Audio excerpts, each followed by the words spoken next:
ಚಿಂತೆಯೋ ನಿಮಗೆ?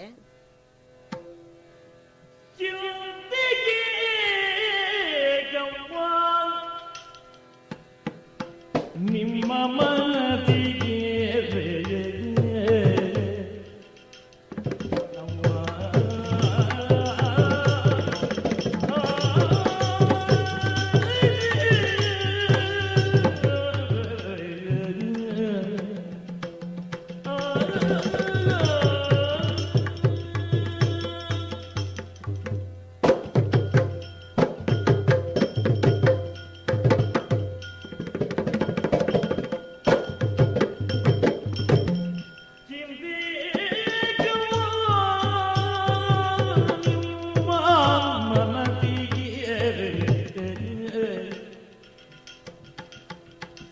ಸಂದದಿಂದ ಅಣ್ಣ ರಾಮಯ್ಯ ಹಿಂದೆಯೇ ಗಮ ನಿಮ್ಮ ಮನದಿಗೆ ಸಂದದಿಂದ ಅಣ್ಣ ರಾಮಯ್ಯ ಪಡವಿಪತಿತನ ಕೊಡುವ ಭೂಪತಿ ರಾಮಗೆ ಪದವಿ ಪದಿದನ ಕೊಡುವ ಭೂಪತಿ ತಡೆಯದಲ್ಲಿ ತೆರಳು ಬೇಗರಿ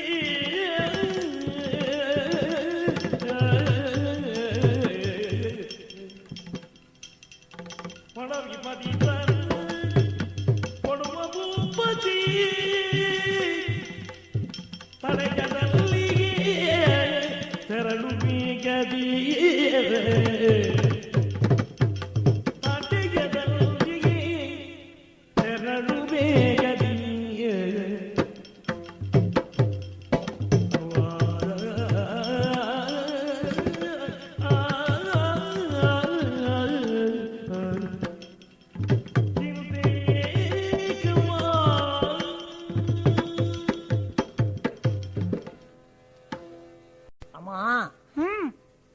ಬಹಳ ಆತುರದಿಂದ ನಾನು ಬಂದಿದ್ದೇನೆ. ಅವಸರವಾಗಿ ಬಂದಿದ್ದೇನೆ. ಹೆಚ್ಚು ಮಾತಾಡುವುದಕ್ಕೆ ಅವಕಾಶವೂ ಇಲ್ಲ. ನಿಮ್ಮ ಪ್ರತಿಕ್ರಿಯೆಯನ್ನು ನೋಡಿದರೆ ಬಹಳ ಗಾಢವಾದ ಚಿಂತೆ ನಿಮ್ಮನ್ನು ಕಾಡುತ್ತಾ ಇದೆ ಅಂತ ನನಗನಿಸ್ತಾ ಇದೆ. ಅಮ್ಮ, ಏನು ತಂಗಾಳಿಗೆ ಚಳಿ ಆಯಿತು ಅಂತಾದರೆ ಉಳಿದವರ ಗತಿ ಏನು? ಚಿಂತೆಯನ್ನೆಲ್ಲ ನಿವಾರಿಸಬೇಕಾದಂಥವ್ರು ನೀವು ತಾಯಿಯಾಗಿ. ಭಯ ನಿವಾರಣಿ ಅಂತ ನಾನು ಪ್ರಾರ್ಥನೆ ಮಾಡಿದ್ದು ಅದಕ್ಕೆ. ನಿಮ್ಮ ಆ ಕಮಲ ನೇತ್ರ, ಅದಕ್ಕೆ ಅನುಗುಣವಾದಂಥ ನಿಮ್ಮ ತಾಯ್ತನದ ಪಾತ್ರ ಎಷ್ಟು ದೊಡ್ಡದು. ಅಮ್ಮ, ನಿಮಗೆ ಗೊತ್ತಿಲ್ವ? ಅಲ್ಲ, ನಿಮಗೇ ಗೊತ್ತಿಲ್ಲದಿದ್ದರೆ ಇಲ್ಲಿ ನಡೆಯುವ ಯಾವತ್ತೂ ಕಾರ್ಯಕ್ರಮ ಅದರ ಮುಂಚೂಣಿಯಲ್ಲಿ ಇರಬೇಕಾದವರೇ ನೀವು. ನಮ್ಮನ್ನೆಲ್ಲ ಮಾರ್ಗದರ್ಶನದಿಂದ ಮುನ್ನಡೆಸಿ ಹೀಗೆ ಮಾಡಿ ಹೀಗೆ ಮಾಡಿ ಹೀಗೆ ಮಾಡಿ ಅಂತ ನಮಗೆ ಉಪದೇಶ ಕೊಡಬೇಕಾದ ನೀವೇ. ಯಥಾರ್ಥವಾಗಿ ನಮ್ಮ ಅಣ್ಣ ಹೇಳಿದ್ದು ಸ್ವಲ್ಪ ಇಲ್ಲದಿದ್ದರೆ ಯಾರಿಗೂ ಗೊತ್ತಾಗ್ತಿರ್ಲಿಲ್ಲ, ಯಾರಿಗೂ ಗೊತ್ತಾಗ್ತಿರ್ಲಿಲ್ಲ. ಯಾಕಂದ್ರೆ ನೀವು ಇದ್ದೀರಿ ಅಂತಲೇ ಕಲ್ಪನೆ ಇತ್ತಲ್ಲಿ. ಅಮ್ಮ, ಏನು? ಅಲ್ಲ, ನೀವು ಹೊರಡಿ ಹೊರಡಿ. ಎಲ್ಲಿಗೆ? ತಡ ಆಯ್ತು. ಎಲ್ಲಿಗೆ? ನಿಮ್ಗೆ ಗೊತ್ತಿಲ್ವಾ? ನಮ್ಮ ಅಪ್ಪನ ನಿರ್ಧಾರ, ಮಹಾರಾಜರು ಮಾಡಿದ ನಿರ್ಧಾರ ನಿಮ್ಮ ಗಮನಕ್ಕೆ ಬರಲಿಲ್ವಾ? ಈ ದಿವಸ ಯವರಾಜ್ಯಾಭಿಷೇಕ, ಅಲ್ಲಿ ಸಂತೋಷ ಸಂತೋಷ ಸಂಭ್ರಮ ಏನು? ಅಯೋಧ್ಯೆಯ ಜನಸಾಗರ ರಾಮನ ಆ ಒಂದು ಯವರಾಜ್ಯಾಭಿಷೇಕವನ್ನು ಕಾಣುವುದಕ್ಕಾಗಿ ಬಹುಶಃ ಒಂದು ರೀತಿಯ ಸೂರ್ಯವಂಶದಲ್ಲಿ ಚಂದ್ರೋದಯ ಅಂತ ನಮ್ಮ ಅಣ್ಣ ಹೇಳಿದ್ರಾಗ ಹಾಗಾಗಿದೆ ಅಮ್ಮ. ಹಾಗಿರುವಾಗ ನೀವು ಅಮ್ಮ, ನೀವು ಹೊರಡಿ.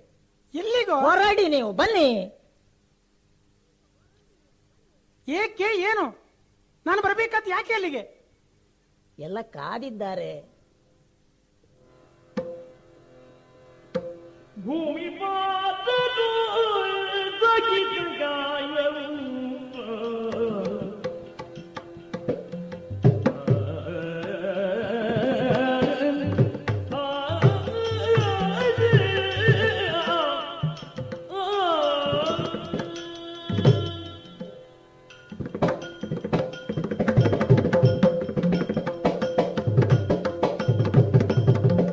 ಭೂಮಿ ಪಾತನು ದಗಿತ ಗಾಯವು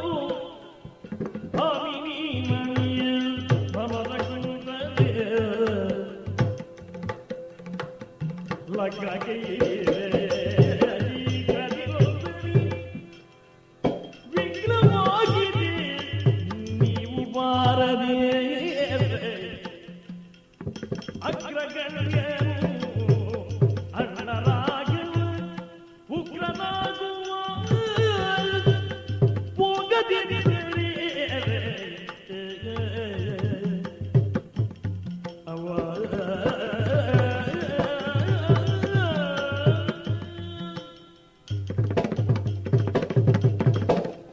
ಅಮ್ಮ, ತುಂಬಿದ ಆ ಮಹಾಸಭೆಯಲ್ಲಿ ಪ್ರತಿಯೊಬ್ಬರೂ ಈಗ ಕಾದಿದ್ದಾರೆ. ಯಾಕೆ? ಕೆಲವರಿಗೆ ನಿಜವಾಗಿ ಬಿಸಿಯಾಗಿದೆ ಈಗ. ಅಂದ್ರೆ ಇಷ್ಟೂ ಹೊತ್ತು ಕಾದರೂ ಕಾರ್ಯಕ್ರಮ ಪ್ರಾರಂಭ ಆಗುವುದಿಲ್ಲ ಯಾಕೆ ಅಂತ. ಇಂಥವರಿಗೆ ಉತ್ತರ ಹೇಳುವುದರಲ್ಲಿಯೇ ನಮಗೆ ಸಾಕಾಗ್ತದೆ. ಹಾಗಾಗಿ ಅಮ್ಮ, ಇನ್ನು ತಡ ಮಾಡಬಾರದು. ನೀವೇ ಬರಲಿಲ್ಲ ಅಂತ ಆದರೆ ನಮ್ಮ ಅಣ್ಣನಿಗೆ ಯುವರಾಜ್ಯಾಭಿಷೇಕ ಆಗುವ ಕಾಲಕ್ಕೆ ನೀವೊಂದು ಮಂತ್ರಾಕ್ಷತೆ ಹಾಕಬೇಕೋ ಬೇಡ, ನೀವೊಂದು ಆಶೀರ್ವಾದ ಕೊಡಬೇಕೋ ಬೇಡ. ಅದಕ್ಕಾಗಿ ನಮ್ಮ ಅಣ್ಣ ಕಾಯ್ತಾ ಇದ್ದಾನೆ. ಈಗ ಸಿಟ್ಟು ಬಂದಿತ್ತು ಅವನಿಗೆ. ಯಾರಲ್ಲಿ ನಿಮ್ಮ ಮೇಲಲ್ಲ, ನಿಮ್ಮನ್ನು ಕರ್ಕೊಂಡು ಹೋಗದಿದ್ರೆ ಈಗ ನನ್ನ ಮೇಲೆ ಸಿಟ್ಟು ಬರ್ತದೆ. ಬೇರೆ ಏನೂ ಇರಲಿ, ನಾನು ನಿಮ್ಮ ಮಗ ಹೌದಲ್ಲ, ನನ್ನ ಮೇಲೆ ಒಂದು ಕರುಣೆ. ಲಕ್ಷ್ಮಣ, ಬಂದಿದ್ಯಪ್ಪ, ನೀನು ಹೇಳಿದ್ದಕ್ಕೆ ನಾನು ಬರ್ತೇನೆ. ಉಳಿದ ವಿಷಯ ಏನೂ ಇರಲಿ, ಅದು ದೊಡ್ಡದಲ್ಲ, ಮತ್ತೆ ತೀರ್ಮಾನ ಮಾಡು. ನಿಮಗೆ ಚಿಂತೆಗೆ ಕಾರಣವೋ ಕ್ರೋಧಕ್ಕೆ ಕಾರಣವೋ ಏನೂ ಆಗಿರಲಿ ಅಮ್ಮ, ನೀವು ಕುಡಿಸಿದ ಒಂದು ಮೊಲೆ ಹಾಲು ಉಂಟಲ್ಲ, ಅದನ್ನು ಬಾಯಿಯಲ್ಲಿಟ್ಟು ನಾನು ಪ್ರಾರ್ಥನೆ ಮಾಡೋದು ಬರಬೇಕು. ಯಾರಿಗೋ ಇಲ್ಲ ಅಂತ ಹೇಳಬಾರದು ನೀವು. ಪಟ್ಟಾಭಿಷೇಕ ಯಾರಿಗೆ? ರಾಮಭದ್ರನಿಗೆ. ಅವಳಿಲ್ವ ಅಲ್ಲಿ ಕೌಸಲ್ಯ? ಇದ್ದಾರೆ. ಲಕ್ಷ್ಮಣ, ಓ ಲಕ್ಷ್ಮಣ ಮಹಾವೀರ ನಿನ್ನೋಡಾಡುವದೇ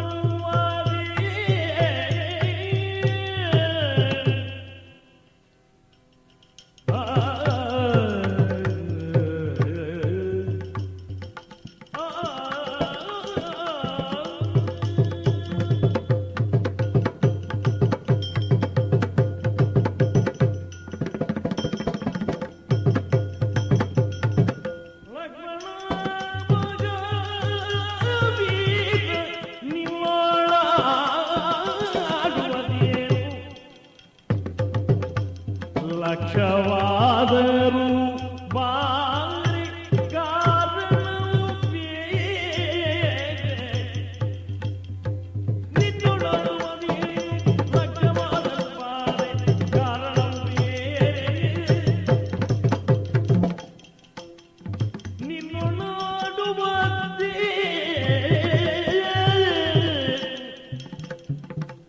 ಹುಡುಗ ನೀನರಿಯೇ ಹೋಗದಿ ಬೇಗದಲ್ಲಿ ನಮ್ಮ ಹೊಣವಿ ಪಾಲಕದಿ ಬರಲು ಕೇಳಯ್ಯ ಹುಡುಗ ನೀರಿಗೆ ಹೋಗು ಹೊಣವಿ ಪಾಲಕ ಇಲ್ಲಿ ಬರಲು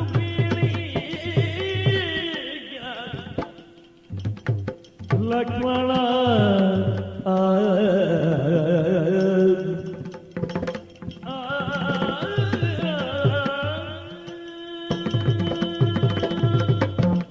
ಲಕ್ಷ್ಮಣ, ಅಮ್ಮ, ನೀನು ಬಹಳ ಬುದ್ಧಿವಂತ, ಒಳ್ಳೆ ಮಾತನಾಡುವವ, ಎಲ್ಲ ಒಪ್ಪಿಕೊಳ್ತೇನೆ. ನೀವೇ ಕಲಿಸಿದ್ದಲ್ವ ಅಮ್ಮ? ಆದ್ರೆ ಯಾರಲ್ಲಿ ಈಗ ಮಾತಾಡ್ತಾ ಇದ್ದೀಯಾ? ಹಾ, ನಾನೇ ಕಲಿಸಿದ್ದಾದ್ರೆ ಇದು ನನಗೆ ಪುನಃ ಪ್ರಯೋಗ ಮಾಡ್ತಾ ಇದ್ದೀಯಾ? ಅಲ್ಲ, ಅದು ಸರಿಯೋ ತಪ್ಪು ಅಂತ ನೀವೇ ನಿರ್ಧರಿಸಬೇಕಾದವರಲ್ಲ. ನಾನಲ್ಲಿಗೆ ಬರಬೇಕು. ಹಾ. ನಾನಲ್ಲಿ ಇರದಿದ್ರೆ ನಿನ್ನ ಅಣ್ಣ ರಾಮ ವ್ಯಗ್ರನಾಗ್ತಾನೆ, ಉಗ್ರನಾಗ್ತಾನೆ. ಹಾ. ಅವನು ವ್ಯಗ್ರನಾದರೂ ಉಗ್ರನಾದರೂ ನನಗೇನಿಲ್ಲ, ನಾನಲ್ಲಿ ಬರಬೇಕಾದ ಅಗತ್ಯವೂ ಇಲ್ಲ. ಲಗ್ನಕ್ಕೆ ವಿಘ್ನ ಆಯ್ತಲ್ಲ ಅಂತ ಅಷ್ಟೇ. ಬಂದು ಹೇಳುದು ನೀನಲ್ವಾ? ಹೌದು. ನಿನ್ನಲ್ಲಿ ನಾನು ಏನು ಹೇಳ್ಬೇಕು ಹೇಳು? ನಿನ್ನಲ್ಲಿ ಎಷ್ಟು ಹೇಳ್ಬೋದು ಅಷ್ಟೇ ಹೇಳ್ಬೋದು. ಹಾ. ನನ್ನಲ್ಲಿರುವಂತಹ ಎಲ್ಲ ಅಂತರಂಗದ ವೇದನೆಯನ್ನ ಹೇಳುವುದಕ್ಕೆ ನೀನು ಅರ್ಹ ಅಲ್ಲ. ನಿನ್ನಲ್ಲಿ ನಾನು ಹೇಳಬಾರದು. ಮಕ್ಕಳಲ್ಲಿ ಎಷ್ಟು ತಾಯಿ ಹೇಳ್ಬೋದು ಅಷ್ಟೇ ಹೇಳ್ಬೋದು. ಈ ವಿಷಯವನ್ನ ನಿನ್ನಲ್ಲಿ ಹೇಳುವುದಕ್ಕೆ ಸಾಧ್ಯವೂ ಇಲ್ಲ. ನೀನು ಕೇಳಿಸಿಕೊಳ್ಳುವುದಕ್ಕೆ ಅರ್ಹನೂ ಅಲ್ಲ. ಸಣ್ಣವ ನಾನು. ಹಾ, ಓಹೋ, ಆದ್ರೆ ಹಾ ಅಲ್ಲಿ ಬರಬೇಕಾದ ವಿಷಯದಲ್ಲಿ ಹಾ ನೀನು ಮಂದಿ ಹೇಳ್ತಿ ರಾಮಣ್ಣ ಕಳಿಸೋದು, ಹಾ ನೀನು ಬರೋದು, ಹಾ. ಅದನ್ನು ಕೇಳಿಸ್ಕೊಂಡು ನಾನು ಅಲ್ಲಿ ಹೊರಟು ಬರೋದು. ಏನು ಅವರಿಲ್ಲೂ ಅಲ್ಲಿ ಏನು ಮಾಡ್ತಾರೆ ಅಲ್ಲಿ? ಕರೆಯುವವರು ಕರಲಿ, ಅವರು ಕರೆದಾಗ ನಾನು ಬಂದೇನೆ ಹೊರತು ಹುಡುಗರು ನಿಮಗೆ ಸಂಬಂಧಪಟ್ಟ ವಿಷಯ ಅಲ್ಲ, ನನ್ನಲ್ಲಿ ಮಾತಾಡಿಸುವಂತಹ ಕೆಲಸಕ್ಕೆ ನೀವು ಬರಬೇಡಿ, ನಿಮಗೆ ಏನೇನೂ ಸಂಬಂಧವಿಲ್ಲದಂತಹ ವಿಷಯ. ಆದ್ದರಿಂದ ಅತಿ ಶೀಘ್ರವಾಗಿ ಹೋಗು. ಹೋಗ್ತೀಯಾ? ಬೇಗ ಹೋಗು. ಅಮ್ಮ, ಹ್ಮ್. ಹಾಗಾದ್ರೆ ನನ್ನ ಭಿನ್ನಹ ತಪ್ಪಾಯ್ತಾ ಈಗ? ಭಿನ್ನಹ ತಪ್ಪಲ್ಲ. ನಿನಗೆ ಹೇಳಿದ್ ನಾನು ಏನ್ ಹೇಳಿದೆ? ಹಾ ನೀನು ಹೇಳಿದ್ದಕ್ಕೆ ಉತ್ತರ ಕೊಡುವುದಕ್ಕೆ, ಹಾ. ಉತ್ತರವನ್ನ ಕೇಳಿಸುವುದಕ್ಕೆ ನೀನು ಅರ್ಹ ಅಲ್ಲ. ಸರಿ. ನಾನು ಹೇಳಬೇಕಿದ್ರೆ ನಾನು ಯಾವ ಉತ್ತರವನ್ನ ಕೊಡ್ತೇನೋ ಅದನ್ನು ಕೇಳಲಿಕ್ಕೆ ಅವರು ನಿನ್ನ ಅಪ್ಪ ಇದ್ದಾರಲ್ಲ ಅಲ್ಲಿ, ಬರ್ಲಿ, ಅವ್ರು ಬಂದಾಗ ನೋಡುವ. ಹಾಗಾದ್ರೆ ಇದನ್ನು ಅಲ್ಲೇ ವಿನಯಿಸಿಕೊಳ್ತೇನೆ ನಾನು. ಹ್ಮ್.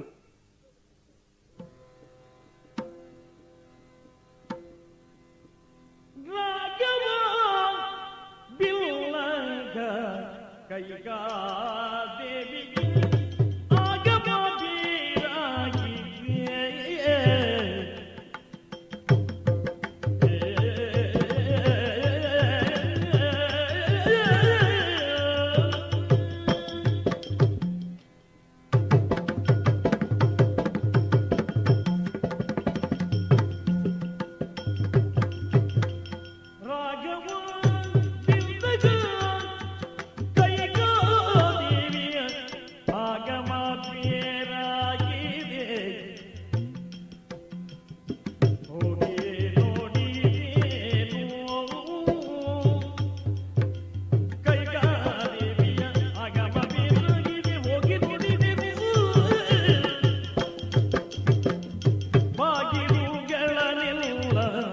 ಹಾಕಿ ಮಂಜದ ಮೇಲೆ ರೋಗ ಬಸವಾದಂತೆ ಬಹಳ ದುಃಖದಲ್ಲಿ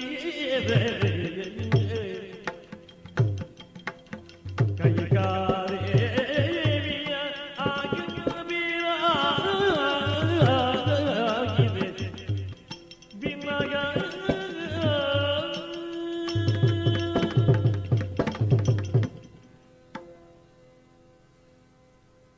ಅಣ್ಣ ರಾಘವ, ನಿನ್ನ ಪಾದಮೂಲಗಳಲ್ಲಿ ನಾನು ಭಿನ್ನಯಿಸುತ್ತಾ ಇದ್ದೇನೆ. ನಿನ್ನ ಆಜ್ಞೆಯನ್ನು ಶಿರಸಾವಹಿಸಿ ಕೈಕಾದೇವಿಯವರ ಅಂತಃಪುರಕ್ಕಾಗಿ ನಾನು ಸಾಗಿದಾಗ ಈ ತನಕ ಕಾಣದಂತಹ ಒಂದು ದೃಶ್ಯವನ್ನು ಕಾಣಬೇಕಾಗಿ ಬಂತು. ಬಾಗಿಲುಗಳನ್ನೆಲ್ಲ ಮುಚ್ಚಿ, ಯಾವಾಗಲೂ ಯಾವ ಬಾಗಿಲನ್ನಾದರೂ ಮುಚ್ಚಲಿ, ಆದರೆ ಮಕ್ಕಳ ಭಾಗಕ್ಕೆ ಹೃದಯದ ಬಾಗಿಲು ಅಂತ ಒಂದು ಉಂಟಲ್ಲ, ಅದಾದರೂ ತೆರೆದಿದ್ದೀತು ಅಂತ ನನಗೊಂದು ಆಸೆ ಇತ್ತಣ್ಣ. ಹಾ, ಅದನ್ನೂ ಮುಚ್ಚಿದ್ರಲ್ಲ. ಹೌದಾ? ಕಿಟಿಕಿ ಮೊದಲೇ ಮುಚ್ಚಿದ್ದಾರೆ. ಹ್ಮ್. ಬಾಗಿಲು ನಾನೇ ಸ್ವಲ್ಪ ತೆರೆದದ್ದು, ಅಂದ್ರೆ ಪ್ರೀತಿಯಿಂದ. ನಮ್ಮ ತಾಯಿಯವರು ಹೃದಯ ಮಂದಿರದ ಬಾಗಿಲನ್ನು ಮುಚ್ಚಿದರೋ? ಮಲಿನ ವಸ್ತ್ರವನ್ನು ಹುಟ್ಟಿದ್ದಾರೆ. ಮುಂದೆ ತೀವ್ರವಾದಂತಹ ಚಿಂತೆ, ಹ್ಮ್, ನನಗೊಂದು ಸಂದೇಹ. ಏನು? ಹಾಗಾಗಬಾರದು ಆಗಬಾರದು ಅಂತ ನನ್ನ ಅಂತರಂಗದ ಆಸೆ ಆದರೂ ಕೂಡ ಹ್ಮ್. ಯಾವುದಾದ್ರೂ ರೋಗಕ್ಕೆ ಆ ತುತ್ತಾದರೋ ಅಲ್ಲ, ಲಕ್ಷ್ಮಣ, ಏನೋ ಒಂದು ತಾಪ ಉಂಟು ಅಂತ ಅಷ್ಟು ನಾನು ಆಗಮೋಕ್ತವಾಗಿ ನಡೆಯಬೇಕಾದಂತಹ ವಿಧಿವಿಧಾನಗಳಿಗೆ ಹಾ. ಮಾತೋಶ್ರೀಯವರ ಆಗಮದ್ದೇ ಕಾರ್ಯಕ್ರಮಕ್ಕೆ ಭಂಗ ಅಂತಾದರೆ, ಅವರ ಆಗಮನವೇ ನಮಗೆ ತೊಂದರೆ ಅಂತಾದರೆ, ನೀನು ಮಾಡಿದ ಊಹೆಯನ್ನು ಅಥವಾ ಅವರಿಂದ ಬಂದ ಸಂದೇಶವನ್ನ ವಿವರವಾಗಿ ಹೇಳಲ್ಲ. ಆಗ ನೀನು ಮಾಡಿದ ಹ್ಮ್, ಆ ಗಮನ ಉಂಟಲ್ಲ, ಹೌದು. ತಾಯಿ ಬರಲಿಲ್ಲ ಅಂತ ಎಲ್ಲರ ಗಮನವೂ ಈ ಕಡೆಗೆ ಉಂಟು. ನಾನು ಹಾಗೆ ಹೋದದ್ದು. ಹ್ಮ್. ಆದ್ರೆ ಈಗ ನೋಡಿದರೆ ಹ್ಮ್. ಕೈಕಾದೇವಿಯವರ ಆಗಮ ಆ ಅದು ಬೇರೆ. ದಶರಥ ಬಿಗಿರುಳು ಮಾತುಗಾಡುತ್ತದೆಯೇ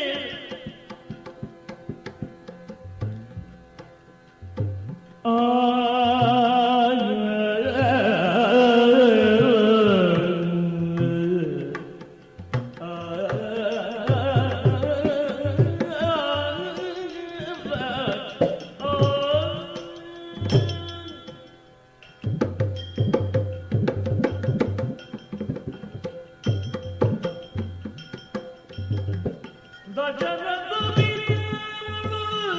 ಮಾತುಗಳೊಡಂತೆ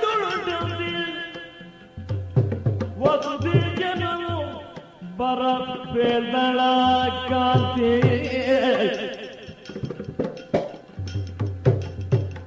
ವಸುದೇ ಜನನು ಬರಪೆದಳ ಕಾಂತಿ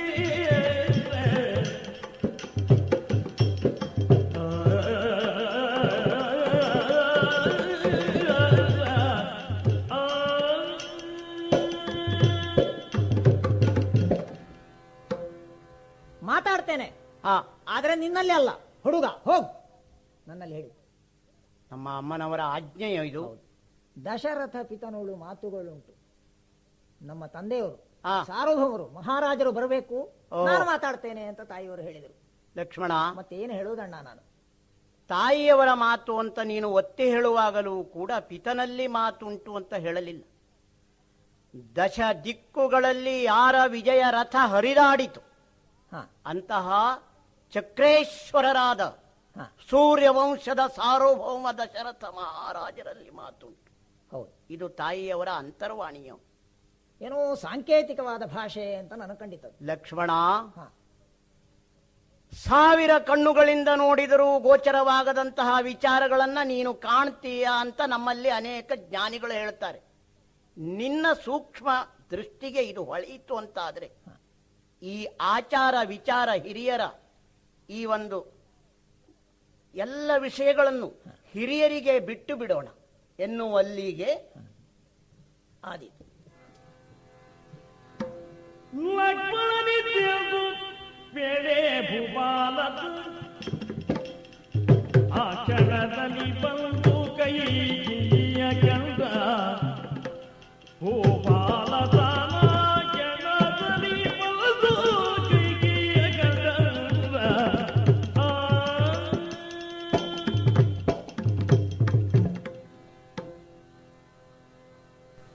ಗಮನ.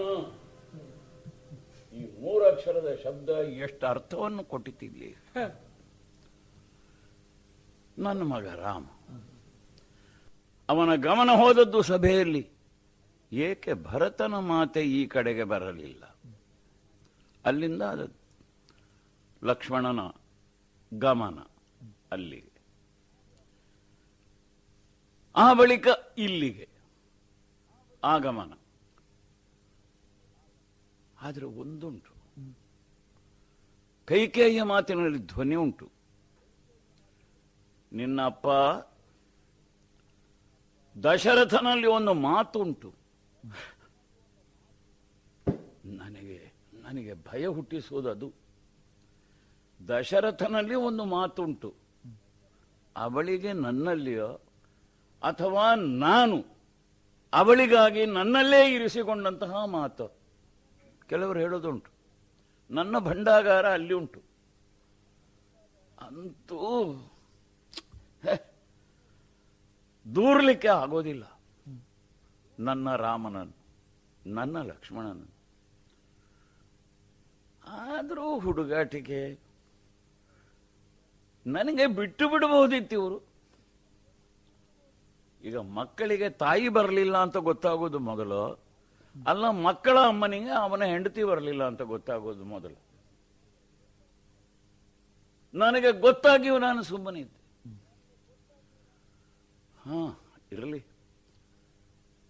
ಕೈಕೇಯಿ ಏನು ಮಾತು ನನ್ನಲ್ಲಿ ಉಂಟು ಅಂತ ಹೇಳಿದ್ದಾಳು, ನಾನೇ ಕೇಳಬೇಕಾಯ್ತಲ್ಲ. ಮಾತುಂಟು ಅಂತ ಹೇಳಿದ್ದಂತೆ, ನನ್ನಲ್ಲಿ ನಿನಗೋ ಅಲ್ಲ ನಿನಗಾಗಿ ನನ್ನಲ್ಲ, ಬಗೆಹರಿಸಬೇಕು. ಭಗವಾನ್ ವಸಿಷ್ಠರು ಎಚ್ಚರಿಸ್ತಾ ಇದ್ದಾರೆ. ಈ ಮುಹೂರ್ತ ತಪ್ಪಿದರೆ, ಈ ದಿನ ತಪ್ಪಿದರೆ, ಇಲ್ಲಿ ಪಟ್ಟಾಭಿಷೇಕಕ್ಕೆ ಮುಹೂರ್ತ ಮತ್ತೆ 14 ವರ್ಷದ ನಂತರ ಬರ್ತದೆ ಅಂತ. ಏನೋ ಅನರ್ಥವಾದೀತು. ಆದ್ರಿಂದ ಇರಲಿ, ಮಕ್ಕಳು ಮಾತನಾಡ್ತಾ ಇರಲಿ. ನಮ್ಮ ಹುಡುಗರಿಗೆಲ್ಲ ದಾರಿ ಗೊತ್ತುಂಟು ಅಲ್ಲಿಗೆ. ಇವರಿಗೆ ಯಾರಿಗೂ ಗೊತ್ತಿಲ್ಲದೆ ಇದ್ದಂತಹ ದಾರಿ ಹಿರಿಯನಾದ ನನಗೆ ಗೊತ್ತುಂಟು. ಅವರಿಗೆಲ್ಲ ಗೊತ್ತಿರೋದು ತಾಯಿ ಇದ್ದಲ್ಲಿಗೆ ಹೋಗುವ ಗುಪ್ತ ಮಾರ್ಗ. ನನಗೆ ಗೊತ್ತಿರುವುದು ಮಕ್ಕಳ ತಾಯಿ ಇದ್ದಂತಹ ಗುಪ್ತವಾಸಕ್ಕೆ ಹೋಗ್ಲಿಕ್ಕಿದ್ದ ಮಾರ್ಗ. ಆದ ಕಾರಣ ಬಹಳ ಬೇಗ ಏನಿತು ಕೈಕೇಯಿ ಎತ್ತರದಲ್ಲಿ ಮಲಗಬೇಕಾದವಳು ನೆಲದಲ್ಲಿ ಮಲಗಿದ್ದಾಳೆ. ಇದು ಪತನ ಅಲ್ಲ, ಇದು ಕಾಣುವ ಹಿರಿಯನಾದ ನನ್ನ ಕಣ್ಣಿಗೆ ಒಂದು ಶಕುನ. ಶಕುನ ಅಂತಾದರೆ ಬೀಳುವ ಸಂದರ್ಭವನ್ನು ಸೂಚಿಸ್ತಾಳೆಯೇ ಇವಳು, ಅಥವಾ ಎತ್ತರದಲ್ಲಿದ್ದವ ಕೆಳಗೆ ಇಳಿಯುವುದನ್ನು ಸೂಚಿಸ್ತಾ ಇದ್ದಾಳೆಯೇ? ಹೇ, ಕೊಳಕಾದ ಬಟ್ಟೆಯನ್ನು ಉಟ್ಟುಕೊಂಡಿದ್ದಾಳೆ. ಈಗ ಕೊಳಕಾದ ಬಟ್ಟೆಯಲ್ಲೇ ಹುಟ್ಟಿ ಬೆಳೆದವರು ಅದನ್ನೇ ಉಡ್ಲಿ. ಶುಚಿ, ರುಚಿ, ಇದರ ಬಗ್ಗೆ ಅಭಿರುಚಿಯನ್ನಿಟ್ಟುಕೊಂಡು ಇದ್ದಂತಹ ವ್ಯಕ್ತಿ ಬೇಕು ಬೇಕು ಅಂತ ಕೆಸರನ್ನು ಮೈಗೆ ಲೇಪಿಸಿಕೊಂಡ್ರೆ ಹೇಗೆ? ನಾನು ಕೂಡ ಒಂದು ಕಾವ್ಯಾತ್ಮಕವಾಗಿ ತೊಡಗುತ್ತೇನೆ ಅಲ್ವೇ? ಅಂಬುಜನೇತ್ರೆ ಕೈಕೇಯಿ ಏನಾಗಿತ್ತಂಬುಜ ನೇತ್ರೆ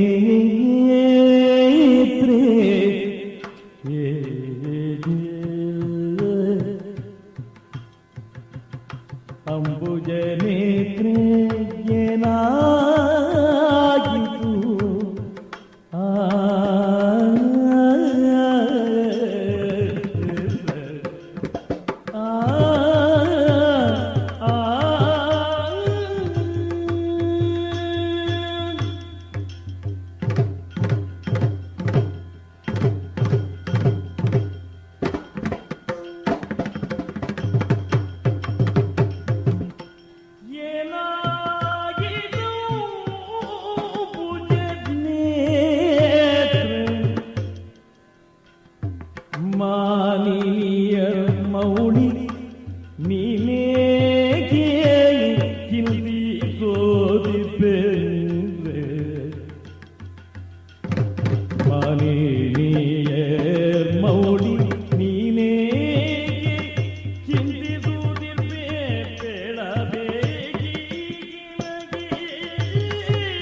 ಕೈಕೇಯಿ ನೀರನ್ನೇ ಆಶ್ರಯಿಸಿ ಸೂರ್ಯಪ್ರಕಾಶದಲ್ಲಿ ವಿಕಾಸನಗೊಂಡ ತಾವರೆಯಾಗಲಿ ಅದರ ಎಸಳಾಗಲಿ ಮೇಲೆ ಬಿದ್ದರೂ ಜಲವನ್ನು ಸ್ಪರ್ಶಿಸುವುದಿಲ್ಲ, ತಾನಾಗಿ ಜಲದಲ್ಲಿ ಬಿದ್ದರೂ ಅದು ನನೆಯುವುದಿಲ್ಲ. ಅಂಬುಜ ನೇತ್ರೆ, ಇದೆಲ್ಲಿಂದ ಬಂತು ನೀರು? ಹಾಗಾದ್ರೆ ಅದು ಒಳಗಿಂದ ಬಂದದ್ದು ಕಣ್ಣೀರು. ಯಾವ ರೀತಿಯಿಂದ ನೋಡಿದರೂ ಕೂಡ ಸ್ತ್ರೀ ಸಮಾಜದಲ್ಲಿ ನೀನು ಮೌಳಿ ಸದೃಶ. ಅದು ಮೇಲೆ ಇರಬೇಕು ದೇಹದಲ್ಲಿ. ಇಂತಹ ಮೌಳಿ ಸದೃಶಳಾದಂತಹ ನೀನು ಕುಳಿತುಕೊಳ್ಳಬೇಕಾದಲ್ಲಿ ಕುಳಿತುಕೊಳ್ಳದೆ, ಬಿದ್ದರೂ ಇಷ್ಟು ಕೆಳಗೆ ಬೀಳಲಾಗದೆ ಇದ್ದಂತಹ ನೆಲದಲ್ಲಿ ಬೇಕು ಬೇಕು ಅಂತ ಮಲಗಿ ಹೊರಳಾಡ್ತಾ ಇದ್ದೆ. ಕೈ ಬಳೆಗಳೆಲ್ಲ ಒಡೆದು ಹೋಗಿವೆ. ಬಹುಶಃ ಕುಂಕುಮ ಒಂದೇ ಬಾಕಿಯಾಗಿ ಕಾಣ್ತದೆ ನನಗೆ. ಏನೇ ನಿನ್ನ ಅಂಬುಜ ಮುಖವು ಬಾಡುವುದಕ್ಕೆ ಏನು ಆ ನಿನ್ನ ಮುಖವನ್ನು ಅರಳಿಸುವಂತಹ ಈ ಸೂರ್ಯನು ಬಹಳ ಬೇಗ ಅಸ್ತಂಗತನಾಗುತ್ತಾನೆ ಅಂತ ನೀನು ಸಾರಿ ಹೇಳೋದೋ ಇದು? ಏನಾಯ್ತೆ? ಆಗಬೇಕಾದ್ದೇನೆ. ನಾನೇ ಬರಬೇಕು ಅಂತ ಹೇಳುವಾಗ ನನಗೆ ಅರ್ಥ ಆಗ್ತದೆ. ಯಾಕೆ? ನನ್ನಿಂದ ನಿವೃತ್ತಿ ಆಗ್ತದೆ ಎಂಬ ಆತ್ಮವಿಶ್ವಾಸ ನಿನಗುಂಟಾಯಿತು ಅಂತ. ಅದು ಸತ್ಯವಾಗಿದ್ರೆ ನೋಡೋಣ, ಬಾಡಿದ್ದು ಮತ್ತೊಮ್ಮೆ ಜ್ವಲಿಸ್ತದೋ ನೋಡೋಣ, ಜ್ವಲಿಸ್ತದೋ ನೋಡೋಣ, ಮುಖ ವಿಕಾಸಗೊಳ್ಳುತ್ತದೋ ನೋಡೋಣ. ಹೇಳೆ ಹೇಳೆ, ಏನಿದು ಸಣ್ಣ ಹುಡುಗಿಯರಾಗಿ ಚಂಡಿ ಹಿಡಿಯುತ್ಯ?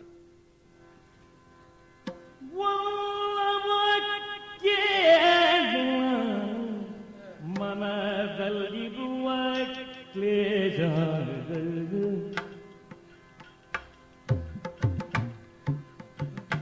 ವಲ್ಲಭ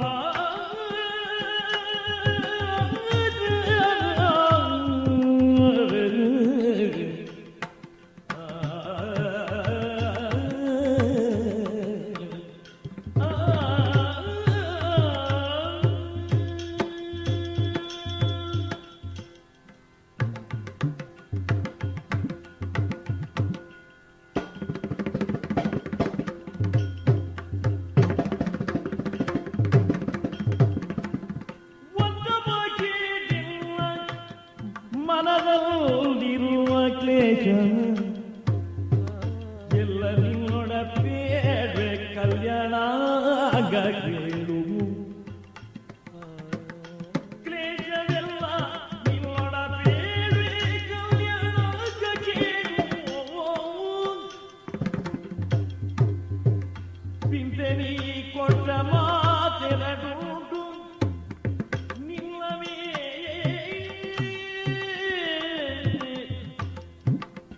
ಸಂಕೋಚವ ಮಾಡಿಕೊಡುದ ದೇಗವ ಬಿಟ್ಟು ವಲ್ಲಭ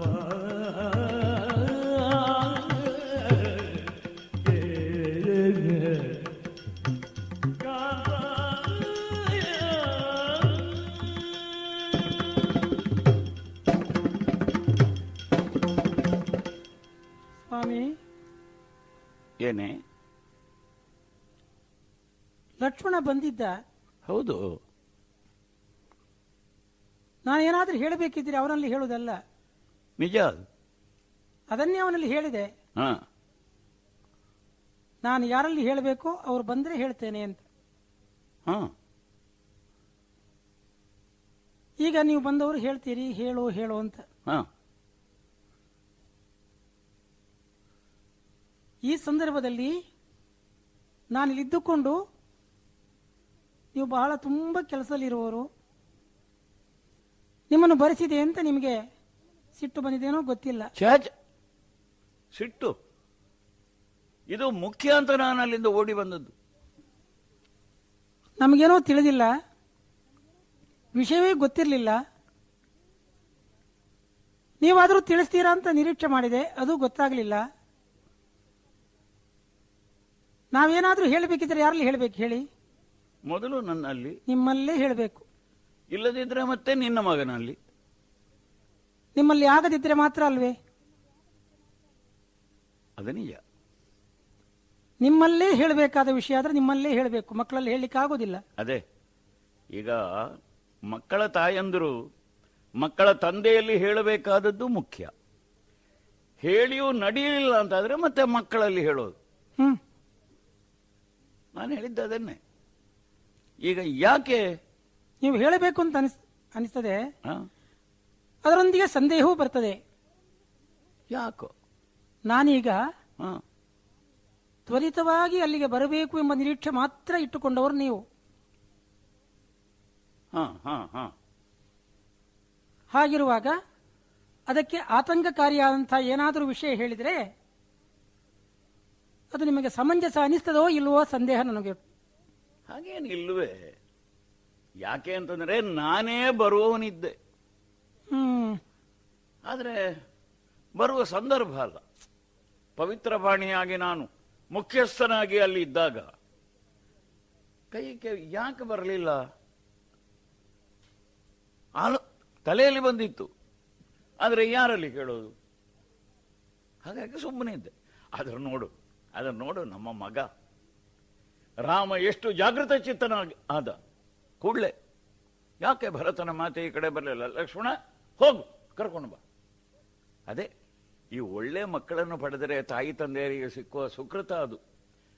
ನಾವು ಮಾಡುವುದನ್ನು ಅವರು ಕೂಡ ಪಾಲುಗಾರರಾಗಿ ಮಾಡಿದರೆ ಕುಟುಂಬ ಯಾವಾಗಲೂ ಸಮತೋಲ ಸ್ಥಿತಿಯಲ್ಲಿ ಇರ್ತದೆ. ಈಗ ಏನಾಯ್ತು ನಿನಗೆ? ಅವರಿಗಾದರೂ ಕಂಡಿತು, ನಮಗದು ಕಾಣಿಸ್ಲಿಲ್ವಲ್ಲ. ಏನು ಮಾತೆ ಇದು? ಮೊನ್ನೆ ಮದುವೆ ಆಗಿ ಇಂದು ಗೃಹಸ್ಥಾಶ್ರಮಕ್ಕೆ ಅಧಿಕಾರಿಣಿಯಾಗಿ ಬಂದ ಮದುಮಗಳ ಹಾಗೆ ಮಾತಾಡ್ತೀಯಲ್ಲ ಕೈಕೇಯಿ. ಏನಾಯ್ತು ಈಗ? ಇಲ್ಲಿ ನನಗೆ ಕಾಣದೇ ಇದ್ದದ್ದು ನನ್ನ ಮಕ್ಕಳಿಗೆ ಕಂಡ್ರೆ ಏನು? ಸಾಮಾನ್ಯ ಒಬ್ಬಾಕಿ ಆಗಿದ್ರೆ ಈ ಮಾತು ಅನ್ನಿಸ್ತದೆ. ನೀವು 3 ಜನವನ್ನು ಪಟ್ಟದ ಮಹಿಷಿಯರು ಅಂತ ತಿಳ್ಕೊಂಡ ಮೇಲೆ ಇಂಥ ಮುಖ್ಯ ವಿಷಯಕ್ಕೆ ಬರುವಾಗ ನನಗೇನು ವಿಷಯ ಗೊತ್ತಾಗ್ಲಿಲ್ಲ. ಯಾವುದನ್ನು ಈಗ ನೀನು ಮುಖ್ಯ ವಿಷಯ ಅಂತ ಹೇಳ್ತೀಯ ಎಂಬುದೇ ಸ್ಪಷ್ಟವಾಗಲಿಲ್ಲ. ಲಕ್ಷ್ಮಣ ಬಂದು ನನಗೆ ಹೇಳಿದ್ದಾನೆ. ಏನು ಅಂತ? ಲಗ್ನ ಕೈದಿದೆ. ಓಹೋ, ರಾಮನ ಪಟ್ಟಾಭಿಷೇಕ ಮಹೋತ್ಸವದ ವಿಷಯವ? ಅದು ಸಣ್ಣ ವಿಷಯವಾ? ಅದಕ್ಕೆ ನಿನಗೆ ಸಿಟ್ಟು?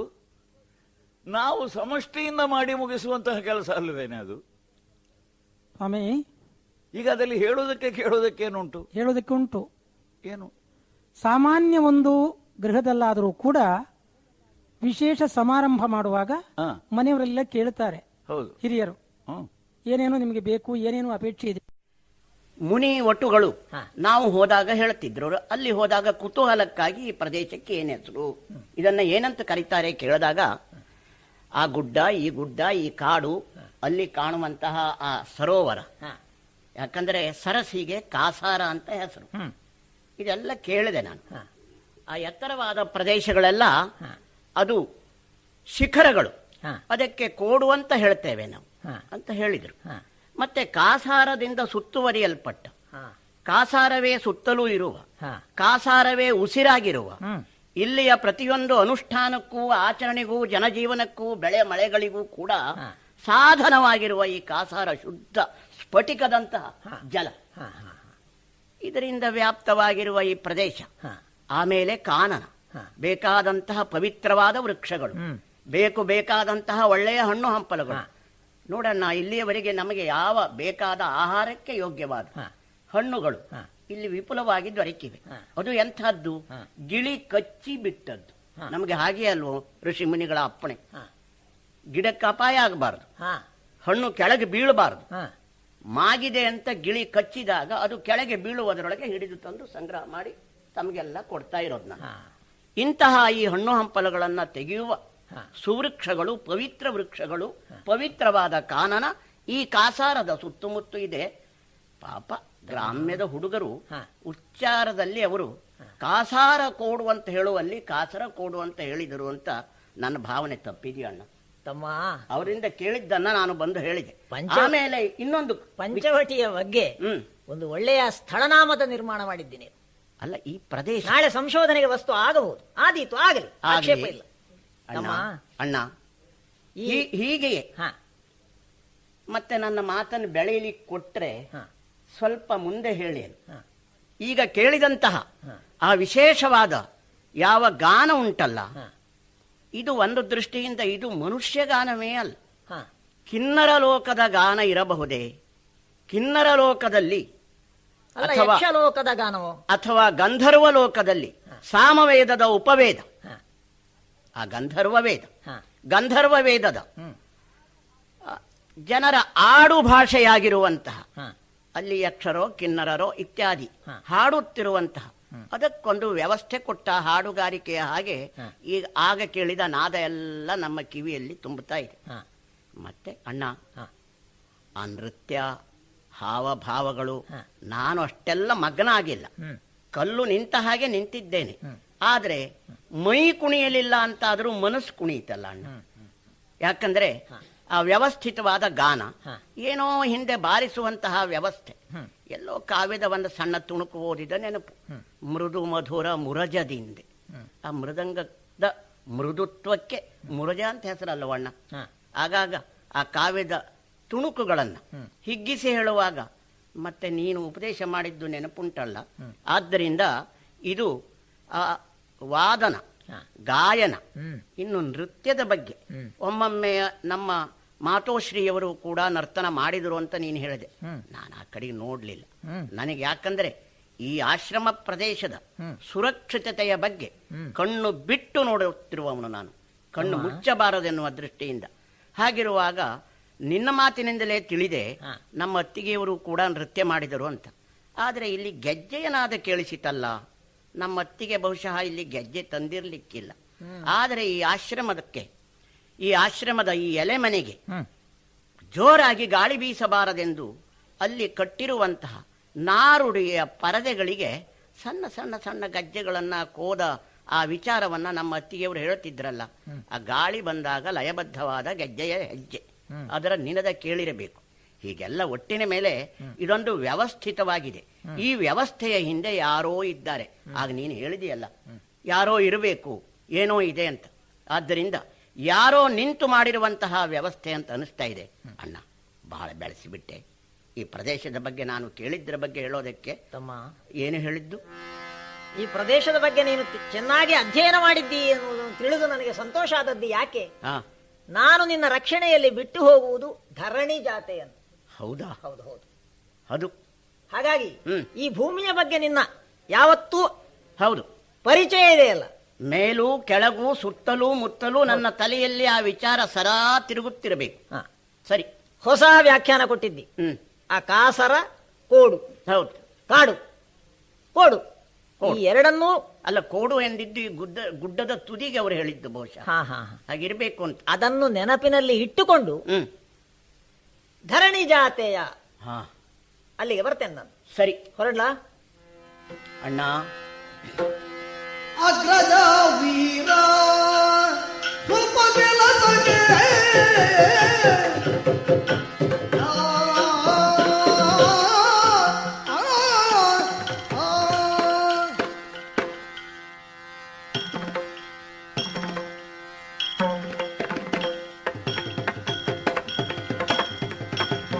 ಅಗ್ರಜ ವೀರ ಸ್ವಲ್ಪ ಕೆಲಸಕ್ಕೆ ಉಗ್ರದಿಂದಲೇ ತೆರಳಲೀತಗೆ. ಅಗ್ರಜ ವೀರ ಸ್ವಲ್ಪ ಕೆಲಸಕ್ಕೆ ಉಗ್ರದಿಂದಲೇ ತೆರಳಲೀತಗೆ. ಶೀಘ್ರದಿಂದೆನ್ನ ಕಳುಹಬಾರದೆ ಅಭ್ಯಗ್ರದಿಂದ ಕೊಂಡು ಬರುವೆನು. ಶೀಘ್ರದಿಂದ ಕಳುಹಬಾರದೆ ಅಭ್ಯಗ್ರದಿಂದ ಕೊಂಡು ಬರುವೆನು. ಅಗ್ರಜ ವೀರ ಸ್ವಲ್ಪ ಕೆಲಸಕ್ಕೆ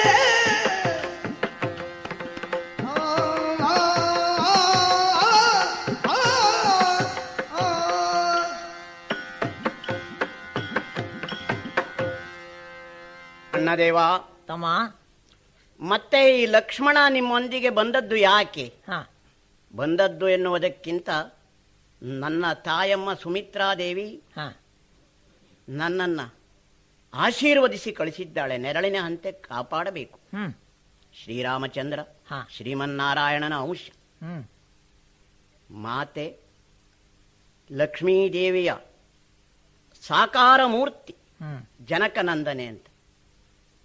ಅದಕ್ಕೆ ನಾನು ವಿನಂತಿ ಮಾಡಿಕೊಳ್ತೇನೆ, ಇದು ಬಹಳ ಸಣ್ಣ ಕೆಲಸ. ಅವಳಿಗೆ ಮೃಗದ ಮೇಲೆ ಅಪೇಕ್ಷೆ ಆಗಿದೆ. ಹ್ಮ್ ಆ ಅಪೇಕ್ಷಿತ ಮೃಗವನ್ನು ತರುವುದಕ್ಕೆ ಹ್ಮ್ ಲಕ್ಷ್ಮಣನಿಗೆ ಆಜ್ಞೆ ಮಾಡಿದರೆ ಸಾಕು. ಹಾ. ಕಾರಣ ಏನು ಅಂತಾರೆ, ಹ್ಮ್ ನಮ್ಮ ತಾಯಿ ನನ್ನನ್ನ ಪಕ್ಕದಲ್ಲಿ ಕರೆದು ಹೇಳಿದ್ದಾಳೆ, ಹ್ಮ್ ಲಕ್ಷ್ಮಣ, ಹ್ಮ್ ನಿನ್ನ 2 ಕಣ್ಣು ಸಾಲದು ಇವರನ್ನ ಕಾಪಾಡುವುದಕ್ಕಾಗಿ. ಈ ಒಂದು ಮೈ ಒಂದು ತಲೆಯನ್ನ 1000 ತಲೆಯ ಹಾಗೆ ಮಾಡಿಕೊಂಡು 1000 ಕಣ್ಣುಗಳಿಂದ ನಿನ್ನ ಅಣ್ಣ ಅತ್ತಿಗೆಯವರನ್ನ ನೀನು ಕಾಪಾಡಬೇಕು. ಅವರ ಸಂಪೂರ್ಣವಾದ ರಕ್ಷಣೆಯ ಹೊಣೆ. ಆ ಲಕ್ಷಣ ಮೂರ್ತಿಗಳ ಲಕ್ಷಣ ಕೆಡದ ಹಾಗೆ ಕಾಪಾಡುವ ಹೊಣೆ ಲಕ್ಷ್ಮಣನದು ಅಂತ ಹೇಳಿದ್ದಾಳೆ. ಹೌದು ತಮ್ಮ, ಮಾತೆಯ ಅಂಗರಿಗೆ ಅಭಿನಮಿಸಿ ಶ್ರೀಮನ್ನಾರಾಯಣನಿಗೆ ರಕ್ಷೆಯನ್ನೀಯುವ ಹೆಡೆಯ ಹಾಗೆ ನೀನು ಹಾ ನಮಗೊಂದು ಕೊಡೆಯ ಹಾಗೆ ಓಹೋ ನಮ್ಮೊಂದಿಗೆ ಬಂದಿದ್ದಿ. ಆದ್ದರಿಂದಲೇ ನಾನು ಹೇಳಿದ್ದು ಹ್ಮ್ ಧರಣಿ ಜಾತೆಯನ್ನು ರಕ್ಷಿಸಿಕೋ ಅಂತ. ಸರಿ. ಕಾಪಾಡುವ ಕೆಲಸ ಇದೆಯಲ್ಲ, ಅಲ್ಲಿ ಅದನ್ನು ನೀನು ನಿರ್ವಹಿಸು. ಅದೇ ನಾನು ಹೇಳ್ತಾ ಇರೋದು ಅದೊಂದೇ. ಹಾ, ಏನು, ಈಗ ನನಗೆ ಒಂದು ರೀತಿಯ ಭಯ. ಆಗಲೇ ಒಂದು ಸಾರೆ ಬಂದಿತ್ತು, ಹಾ, ಆದರೆ ಅದು ನಿಮ್ಮೊಳಗಿನ ಸರಸ ಅಂತ ನಾನು ಆ ಕಡೆಗೆ ಲಕ್ಷ್ಯ ಕೊಡಲಿಲ್ಲ. ಹಾ, ನನ್ನನ್ನು ಕರೆದು ಮಾತಾಡಿಸಿದರೆ ಮಾತಾಡೋಣ. ಹಾ. ತುಂಬಾ ಮಾತಾಡಬೇಕಂತ ಉಂಟು, ಹಾ, ಆದರೆ ನೀವು ಕರೆದು ಹಾ, ಏನು ಲಕ್ಷ್ಮಣ ಅಂತ ಕೇಳಿದರೆ ಮಾತ್ರ ಹಾ. ಆ ಕಟ್ಟಿಕೊಂಡ ಬಾಯಿ ಬಿಟ್ಟೆ. ಹಾ, ಅಲ್ಲಾದದ್ದೇನು, ಹಾ. ನೀನು ಈ ಕಡೆಯಿಂದ ತಾನು ಈ ಕಡೆಯಿಂದ ಮೃಗ ಹಿಡಿಯಲಿಕ್ಕೆ ಹೋಗ್ತೇವೆ ಅಂತ. ಹಾ. ನೀವಿಬ್ಬರೂ ಒಟ್ಟಿಗೆ ಇದ್ದರೂ ಕೂಡ ಕಾಪಾಡುವುದು ಕಷ್ಟ. ಹಾ, ಶೂರ್ಪನಖಿಯ ಘಟನೆ ನಮಗೆ ತುಂಬಾ ನೆನಪುಂಟು. ಹಾ, ಆಮೇಲೆ ಖರದೂಷಣರ ಪರಿಸ್ಥಿತಿ ಏನಾಯಿತು, ಹಾ, ಅವರ ಬಂದು ಈ ಆಶ್ರಮದ ಮೇಲೆ ಹಾ. ಅವರ ಅಭಿಯೋಗ, ಹಾ. ಮತ್ತೆ ಶ್ರೀರಾಮಚಂದ್ರನ ಬಿಲ್ಯೋಗದಿಂದ ಹ್ಮ್, ಅವರ ಪ್ರಾಣತ್ಯಾಗ, ಹಾ, ಈ ಎಲ್ಲ ಘಟನೆಗಳು ಇರುವಾಗ ಇನ್ನು ಮಾತ್ರ ಅಂತಹ ಸಮಯಕ್ಕೆ ಸಂದರ್ಭಕ್ಕೆ ಅವಕಾಶ ಕೊಡಬಾರದಣ್ಣ. ಹಾ. ಮತ್ತೆ ಹಾ, ನಾನಿದ್ದೇನಲ್ಲ, ಹ್ಮ್, ರಾಮ ಸೀತೆಯರಿಗೆ ಹ್ಮ್, ರಕ್ಷಣೆಯ ಸಾಧನವಾಗಿರುವ ಲಕ್ಷ್ಮಣನನ್ನು ಕಳಿಸಿದ್ರೆ ಹಾ, ಕ್ಷಣಾರ್ಧದಲ್ಲಿ ಹ್ಮ್, ಅದು ಎಲ್ಲೇ ಇರಲಿ. ಯಾಕಂದ್ರೆ ಆ ಮೃಗದ ಬಗ್ಗೆ ನೀವು ಮಾತಾಡುವಾಗಲೇ ನಾನು ಊಹೆ ಮಾಡ್ತಾ ಇದ್ದೇನೆ. ಕಣ್ಣಿಗೆ ಇಲ್ಲಿ ಕಂಡ್ರೆ ಅಲ್ಲಿಲ್ಲ, ಇಲ್ಲಿ ಕಂಡಿತು ಎನ್ನುವಾಗ ಕಾಣಲಿಲ್ಲ, ಇಲ್ಲಿ ಇಲ್ಲ ಅಂತ ಈ ಕಡೆಗೆ ನೋಡಿದರೆ ಅಲ್ಲಿ ಮತ್ತೆ ಪ್ರತ್ಯಕ್ಷ. ಆದ್ದರಿಂದ ಇದು ಏನೋ ಒಂದು ಮಾಯೆ ಇದೆ. ಹಾ, ಮಾಯೆ ಇರಲಿ ಏನಿರಲಿ, ಆದರೆ ಸಕಲ ಮಾಯೆಯನ್ನು ಕೂಡ ನಿನ್ನಲ್ಲಿ ಕರಗತ ಮಾಡಿಕೊಂಡಿರುವ ಹಾ. ಮಹಾಪುರುಷನಾದ ನಿನ್ನೆದುರಿನಲ್ಲೇನು ಮಾಯೆ, ನಿನ್ನ ಅನುಜನಾಗಿ ಹೋಗುತ್ತಿರುವಂತಹ ಈ ಲಕ್ಷ್ಮಣನ ಎದುರಿನಲ್ಲಿ ಆ ಮಾಯೆ ಏನು ಕಾಪಾಡಿತು. ಹ್ಮ್, ಮತ್ತೆ ಸಾಕ್ಷಾತ್ ವಿಷ್ಣು ಮಾಯಾ ಅಂತ ಕರೆಸಿಕೊಳ್ಳುವ ನಮ್ಮ ಅತ್ತಿಗೆಮ್ಮನ ಎದುರಿನಲ್ಲಿ ಆ ಮಾಯೆ ಏನು ಮಾಡಿತು. ಆದ್ದರಿಂದ ಅದಕ್ಕೆ ಅಯೋಧ್ಯೆಯ ಅರಸರ ಆ ಬಿರುದು, ಹಾ, ಕ್ಷಾತ್ರ ಧರ್ಮದ ಕಲ್ಪನೆಯನ್ನು ಮಾಡಿಕೊಂಡು ಹಾ. ಅಗ್ರಜ, ಮಹಾವೀರ, ವೀರ ಇತ್ಯಾದಿ ನಾನು ಸಂಬೋಧನೆ ಮಾಡಿದ್ದೆ. ಈಗಿನ್ನೇನಿಲ್ಲ. ಹಾ, ಹುಟ್ಟು ಇದ್ದಾಗ ಹ್ಮ್. ಮತ್ತೆ ಕೈ ಸುಟ್ಟುಕೊಳ್ಳಬಹುದೇ, ಇದೆಲ್ಲ ಇಲ್ಲಿ ಕೆಲವು ಗಾದೆಗಳನ್ನು ನಾವು ಕಲಿತಿದ್ದು. ಅದು ನಮ್ಮೂರಿನದು ಅಂತ ಅಲ್ಲ, ಇಲ್ಲಿ ಬಂದ ಮೇಲೆ ಅಲ್ಲಲ್ಲಿ ಆ ರೀತಿ ಒಂದೊಂದು ಕಿವಿಗೆ ಬಿದ್ದ ವಿಚಾರ ಇಟ್ಟಿದ್ದೇನೆ. ಹಾ. ಅದಕ್ಕೆ ಸಾಧನ ರಕ್ಷಣೆಗೆ ಈ ಲಕ್ಷ್ಮಣ ಆಜ್ಞೆ ಮಾಡಿದರೆ ಸಾಕು, ಹೋಗ್ಲ ನೀನು ಇಲ್ಲೇ ಇರಬೇಕು. ತಮ್ಮ ಆಗಾದಾಗ ಆಗದಾಗದು ನಿನ್ನ ಕೈಯಲ್ಲಿ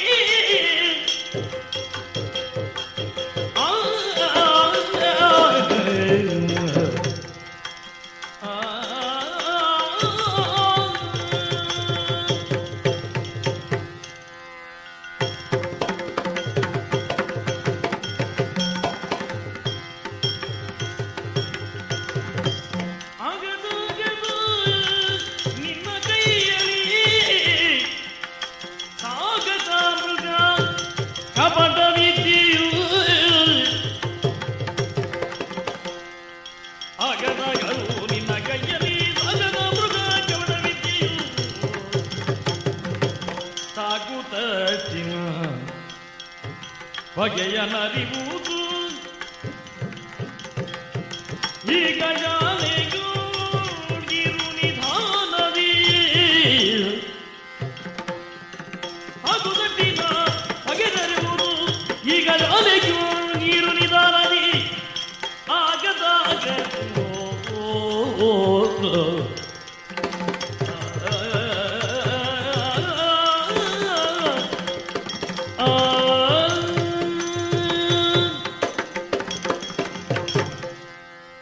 ತಮ್ಮ ಆಗದು ನಿನ್ನಿಂದ ಆಗದು ಅಂತ ಅಲ್ಲ. ಯಾಕೆ ಅದು ಸದ್ಯ ನಾನೇ ಮುಂದುವರಿಯುತ್ತೇನೆ ಎನ್ನುವ ನಿನ್ನ ಈ ಉತ್ಸಾಹ ಹ್ಮ್ ಪ್ರಸ್ತುತಕ್ಕೆ ಆಗದು ಅಂತ ನಾನು ಹೇಳಿದ್ದು. ಓಹೋ. ಕಾರಣ ಏನು? ಏನು? ಆಗ ಹ್ಮ್ ನೀನೇ ಹೇಳಿದೆಯಲ್ಲ, ಮಾತಾಡುವುದನ್ನು ನೀನು ಸಾಕಷ್ಟು ಕೇಳಿಕೊಂಡಿದ್ದಿ. ಸರಿ. ನಿನ್ನ ಅತ್ತಿಗೆ ಸೀತೆ ಸಂಪೂರ್ಣವಾಗಿ ನಿವೇದಿಸಿಕೊಂಡದ್ದು ನನ್ನಲ್ಲಿ. ಹೌದು. ಆ ಮೃಗವನ್ನು ಹಾಗಾದರೂ ಹಿಡಿದು ತರಬೇಕು, ಹ್ಮ್ ಇದು ವಾಂಛೆ. ತಮ್ಮ, ಅವಳ ಅಪೇಕ್ಷೆಯನ್ನು ಪೂರೈಸಬೇಕಾದಂತಹ ಬಾಧ್ಯತೆ ನನ್ನದು. ಓಹೋ. ತಮ್ಮ, ಹ್ಮ್ ಅಷ್ಟು ಮಾತ್ರ ಅಲ್ಲ, ನೀನೇ ಹೇಳುವ ಹಾಗೆ ಮಾಯಾವಿದ್ಯೆಯನ್ನು ಬಲ್ಲಂತಹ ಈ ರಾಕ್ಷಸ ಮೃಗವನ್ನು ನಮ್ಮ ಉದ್ದೇಶದ ವ್ಯಾಪ್ತಿಯಲ್ಲಿ ತಂದು ಈ ಕರ್ತವ್ಯವನ್ನು ಪೂರೈಸಬೇಕಾದ್ರೆ ಅದು ನಾನೇ ಮುಂದುವರಿಯಬೇಕು. ಓಹೋ. ನೀನು ಏನು ಕಾಯ್ದು ಕೊಳ್ಳಯ್ಯ. ಸರಿ. ಕಾಯುವ ಕೆಲಸ ಅಣ್ಣ, ಪ್ರಪಂಚದಲ್ಲಿ ಬಹಳ ದೊಡ್ಡ ಕೆಲಸ ಯಾವುದು? ಈಗ ಮೃಗ ಹಿಡಿಯುವುದು ದೊಡ್ಡದಲ್ಲ. ಹ್ಮ್ ನೀನೂ ಹಿಡೀವಿ, ನಾನು ಹಿಡ್ದೇನು, ಅವರೂ ಹಿಡಿದಾರು, ಅದಲ್ಲ ವಿಷಯ. ಆದರೆ ಕಾಯುವ ಕೆಲಸ, ಹ್ಮ್ ಕೆಲವರು ಸುಮ್ಮನೆ ಕಾಯುವುದು, ಪ್ರಯೋಜನ ಇಲ್ಲ. ಅದು ಉಳಿದವರನ್ನು ಕಾಯುವ ಕೆಲಸ, ಇದು ಪ್ರಪಂಚದ ಬಹಳ ದೊಡ್ಡ ಕೆಲಸ. ಆ ಕೆಲಸ ನೀನು ನಿರ್ವಹಿಸಬೇಕು. ಮತ್ತೆ ನಾನು ಉಗ್ರನಾದದ್ದಿಲ್ವ? ನಾನು ಉಗ್ರನಾಗಿದ್ದೇನೆ ಅಂತ ನಿನಗೆ ಅನಿಸಿರ್ಬೋದು. ಯಥಾರ್ಥವಾಗಿ ನಾನು ಉಗ್ರನಾಗಲಿಲ್ಲ. ಓಹೋ. ನಾನು ಉಗ್ರನಾಗುವುದಕ್ಕೆ ಕಾರಣ ಏನು? ಹ್ಮ್ ಇಲ್ಲಿರುವ ಕೆಲವು ಉಗ್ರಗಾಮಿಗಳು, ಓಹೋ. ಈ ಭಯೋತ್ಪಾದಕರು ಅಂತ ಇದ್ದಾರಲ್ಲ ತಮ್ಮ, ಇವರು ಯಾವಾಗ ಯಾವ ಭಾಗದಿಂದ ಹೇಗೆ ಬರ್ತಾರೆ ಅಂತ ಯಾರಿಗೂ ಗೊತ್ತಾಗುವುದಿಲ್ಲ. ಓಹೋ. ಈ ಪ್ರದೇಶ ಹಾ, ನಮಗೆ ಹೊಸ್ತು. ಹೌದು. 12-13 ವರ್ಷಗಳಿಂದ ನಾವಿಲ್ಲಿ ಇದ್ರೂ ಹ್ಮ್ ಇನ್ನೂ ಇದರ ಪೂರ್ಣ ಸಮಗ್ರವಾದಂತಹ ಪರಿಚಯವನ್ನು ಮಾಡಿಕೊಳ್ಳಲಿಕ್ಕೆ ನಮಗೆ ಸಾಧ್ಯ ಆಗಲಿಲ್ಲ. ಆದ್ದರಿಂದ ಅಣ್ಣ, ಹಾ ಬಹುಶಃ ನಮ್ಮ ಹಾಗೆ ಹಾ ಹೊರಗಿನಿಂದ ಇಲ್ಲಿಗೆ ಬಂದವರು ಹಾ ಇಲ್ಲಿ ನಿಂದು ಹ್ಮ್ ಇಲ್ಲಿಯ ಈ ಸೌಭಾಗ್ಯ ಸಂಪತ್ತುಗಳಿಗೆ ಅಪೇಕ್ಷೆ ಪಟ್ಟು ಹಾ ಇಲ್ಲಿ ಈ ರೀತಿಯ ಈ ಭಯದ ಉತ್ಪಾದನೆ ಮಾಡ್ತಾ ಇದ್ದಾರೇನೋ ಅಂತ ನನಗೂ ಅನಿಸ್ತಾ ಇದೆ. ಆದರೆ ನಾವೊಂದು ಭರವಸೆ ಕೊಟ್ಟಿದ್ದೇವಲ್ಲ ಹೌದು ಋಷಿಮುನಿಗಳಿಗೆ, ಹೌದು. ನಿರ್ಭಯರಾಗಿರಿ. ಆಗಿರಿ. ಆ ಭರವಸೆ, ಆ ಭಾಷೆ ನಾನು ಉಳಿಸಿಕೊಳ್ಳಬೇಕು. ಸರಿ, ಆದ್ರಿಂದ ಇನ್ನು ತಡ ಮಾಡುವುದಿಲ್ಲ. ಆಯ್ತು. ಯಾಕಂದ್ರೆ ಹ್ಮ್ ಸೀತೆ ಆಕ್ಷೇಪ ಹೊಂದಿತ್ತು, ನೀವು ಮಾತಿನಲ್ಲೇ ನಿಂತಿದ್ದೀರಿ, ಮೃಗ ಮಾಯ ಆಯಿತು ಅಂತ. ಅದು ಮಾಯಾಮೃಗ ಅಂತ ಆದಿತ್ತು. ಹೊರಡ್ತೇನೆ ಅಣ್ಣ. ಹಾ ನಿನ್ನ ಮನಸ್ಸಿನ ಸಂಕಲ್ಪಕ್ಕೆ ಹ್ಮ್ ನಾನು ಇನ್ನೇನು ಹೇಳಲಾರೆ. ಹಾ ಆದರೆ ನನಗೆ ಯಾಕೋ ಹಾ ಆ ಅಯೋಧ್ಯೆಯಿಂದ ನಾವು ಹೊರಟ ಆರಭ್ಯ ಹಾ ಒಂದು ರೀತಿಯ ಭಯ ವ್ಯಾಪಿಸಿ ಬಿಟ್ಟಿದೆ. ಏನು? ಆ ಒಂದು ಕ್ಷಣ ಹಾ ಅಲ್ಲಿ ಅಂತಃಪುರದ ಕಡೆಗೆ ಹೋಗಿರುವಂತಹ ನಮ್ಮ ಅಣ್ಣನಿಗೆ ಹಾ ಅಲ್ಲಿಂದ ಬರುವಾಗ ಹಾ ಆ ಪಟ್ಟಾಭಿಷೇಕದ ಯೋಗ ತಪ್ಪಿ ಹಾ ಈ ಅರಣ್ಯದ ಕಡೆಗೆ ಬಂದಿದ್ದಿದೆ. ಅದಕ್ಕೆ ಮತ್ತೆ ನಾನು ಅನುಮಾನದಿಂದ ಕೇಳೋದಲ್ಲ, ಹಾ. ಯಾವಾಗ ಎಷ್ಟು ದಿವಸಕ್ಕೆ ಬರ್ತೀಯಾ, ಎಷ್ಟು ಸಮಯಕ್ಕೆ ಬರ್ತೀಯಾ ಎನ್ನುವ ಒಂದು ಮಾತು ಕೇಳ್ತೇನೆ. ಎಷ್ಟು ಸಾಧ್ಯವೋ ಅಷ್ಟೂ ಬೇಗ ಬರ್ತೇನೆ. ಸರಿ. ದಣಿವು ಜನವೋ ಬಿಡವೋ ಲಕ್ಷ್ಮಣಾಗಿದು ಧ್ವನಿಗೀದು ಮಾರೀಚ ಪ್ರಾಣವೋ ಬಿಡಲಾಗಿ ವನಿದೆ ಜಾನಕಿ ಕೇಳ್ದು ರಾಮನೇ ನಿಜವೆಂದು ಮೈದುನ ನೋಡಿಂದೆಂದಳು.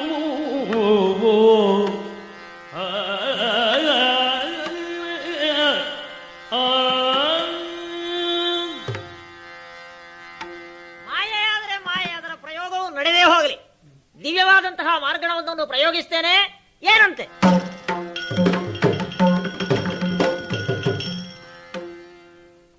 ಹಾ, ಏನದು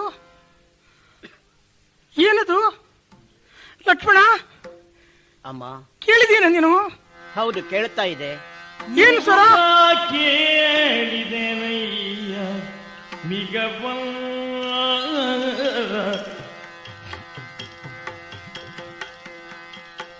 ರಾಕ್ಷಸರು ರಘುವೀರನನ್ನು ಕೊಲ್ದು ಮರೆಯಲಿ. ಜಗದಿಗ ವೀರ ಕೂಗುವ ಧ್ವನಿ ಕೇಳಿದು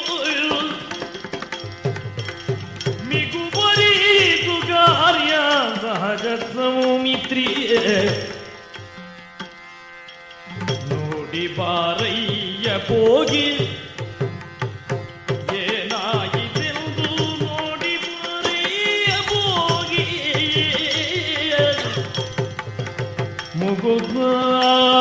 ಕೇಳಿ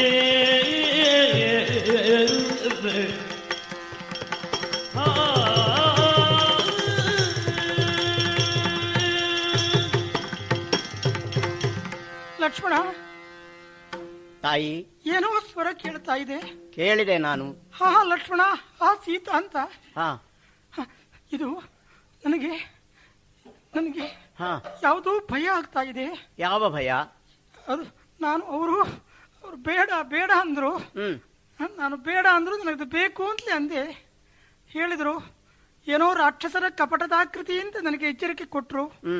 ಯಾಕೋ ನನಗೆ ಅದನ್ನು ಕೇಳಲಿಕ್ಕೆ ಮನಸ್ಸು ಬರಲಿಲ್ಲ. ಪರಿಣಾಮ ಏನೋ ನೆಟ್ಟಾಗಲಿಲ್ಲ. ಲಕ್ಷ್ಮಣ, ಗಾಬರಿ ಆಗಬೇಡಿ ತಾಯಿ. ಲಕ್ಷ್ಮಣ, ಅವರಿಗೆ ಏನೋ ಏನಾಗಿದೆ ಅಂತ ಗೊತ್ತಾಗ್ತಾ ಇಲ್ಲ. ಲಕ್ಷ್ಮಣ, ಸೀತಾ ಅಂತ ಕರಿಬೇಕಿದ್ರೆ ಅವರ ಸ್ವರ ಹೊರತು ಇನ್ಯಾರದೂ ಅಲ್ಲ. ನನಗೆ ಅವರೇನೋ ಏನೋ ಕಷ್ಟ ಕಾಲದಲ್ಲಿ ಹಾಗೆ ಕೂಗಿದ್ರೆ ಏನೋ ನನಗೆ ಒಂದೂ ಅರ್ಥವಾಗ್ತಾ ಇಲ್ಲ. ಮಗು ನೋಡಿ ಬಾ, ಮಗು, ನನಗೇನು ಗಾಬರಿ ಆಗ್ತಾ ಇದೆ. ಹೋಗಿ ಸಮಾಧಾನ ಮಾಡಿಕೊಳ್ಳಿ. ರಾಮನ ಧ್ವನಿಯಲ್ಲ ಜಾನಕಿನಿಗೆ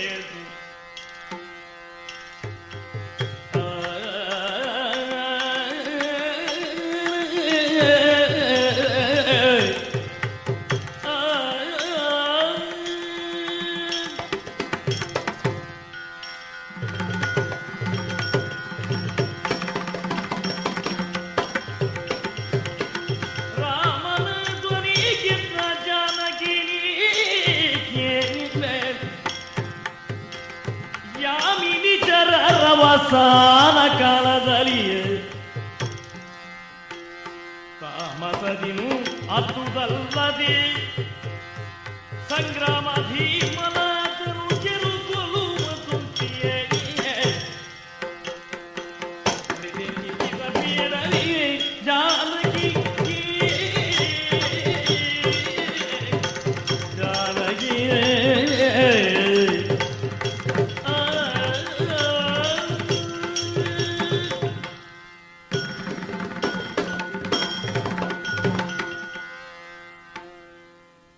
ತಾಯಿ, ಅವರು ಗಾಬರಿ ಆಗಬೇಡಿ. ಲಕ್ಷ್ಮಣ, ಪಾದ ಕಮಲಕ್ಕೆ ನಮಿಸಿಕೊಂಡಿದ್ದೇನೆ, ಭಿನ್ನಯಿಸಿಕೊಳ್ತೇನೆ.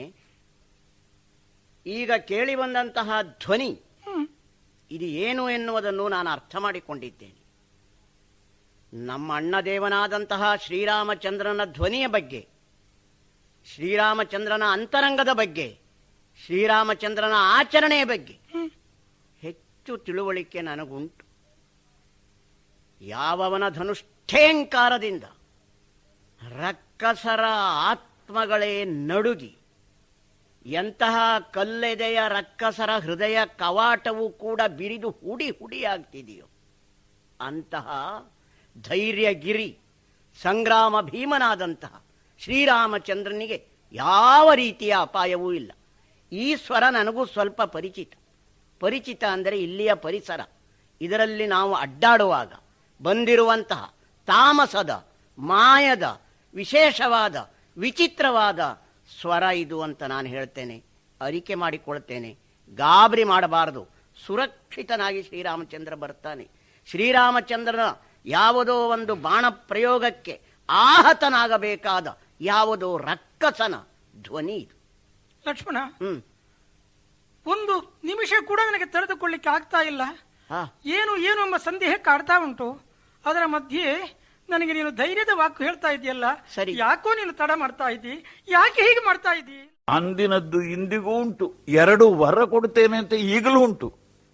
ಈ ವಿಷಯವನ್ನು ಬದಲಾಯಿಸುವಂತ ನಾನು ಹೇಳೋದು. ಯಾಕೆ ಬದಲಾಯಿಸಬೇಕು ಅಂತ ನಾನು ಕೇಳಿದ್ದೇನೆ. ನೀವು ಹೇಳುವುದನ್ನೆಲ್ಲ ನಾನು ಯೋಚನೆ ಮಾಡಿಯೂ ನಾನು ಬಂದಿರುವ ತೀರ್ಮಾನವೇ. ನೀವು ಅದಕ್ಕೆ ಛಲಾಂತಿ ಹೇಳಿ, ಏನು ಬೇಕಿದ್ರು ಹೇಳಿ. ನಾನು ಕೇಳಿದ್ದು ಕೇಳಿದ್ದೆ, ಕೊಡುವುದಿದ್ರೆ ಕೊಡಿ, ಇಲ್ವಾದ್ರೆ ಬಿಡಿ. ಈ ರೋಗಕ್ಕೆ ಮದ್ದಿಲ್ಲ, ಮಾತಿಲ್ಲ. ಬಲು ದೊಡ್ಡ ಮಾತುಗಾರ ನಾನು. ಯಾಕೆ ರಾಜನಾಗಿ ಎಷ್ಟು ಜನರನ್ನು ಹೇಗೆ ಹೇಗೆ ಮಾತನಾಡಿ ಸುಧಾರಿಸಬೇಕು.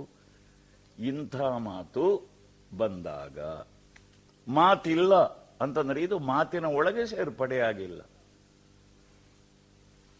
ನನ್ನ ಹೆಂಡತಿಗೆ ಮಾತು ಸರಿ ಇಲ್ಲ, ಅವಳಿಗೆ ಬುದ್ಧಿ ಸರಿ ಇಲ್ಲ ಅಂತ ಹೇಳಿದ್ರೆ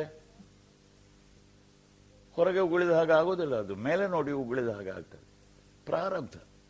ಪ್ರಾರಬ್ಧ ನೋಡಿ 3 ಹೆಂಡತಿಯರನ್ನು ಕಟ್ಟಿಕೊಂಡಿದ್ದೆ, ಮಕ್ಕಳನ್ನೂ ಪಡೆದೆ. ಆಯಿತು ಆಯಿತು ಆಯಿತು ಎಂಬಾಗ ಇದು ಬಂತು. ಸರಿ, ಯಾಕೆ ಏನು ಮಾತಾಡೋದಕ್ಕೂ ಇಲ್ಲ, ಶರೀರಕ್ಕೆ ತ್ರಾಣವೂ ಇಲ್ಲ, ಇಲ್ಲಿಂದ ಹೊರಗೆ ಹೋಗುವ ಹಾಗೂ ಇಲ್ಲ, ಮತ್ತೆ ಇಲ್ಲೇ ಎಲ್ಲಿಯಾದರೂ ಉರುಳುತ್ತಾ ಇರ್ತೇನೆ. ಮತ್ತೇನು ಮಾಡ್ಲಿಕ್ಕಿಲ್ಲ ಇವಳು ಗಲಾಟೆ. ಹೋದ್ರಲ್ವ ಮಾತು ತಪ್ಪಿ ಹೋದ್ರು ಅನ್ನೋದು.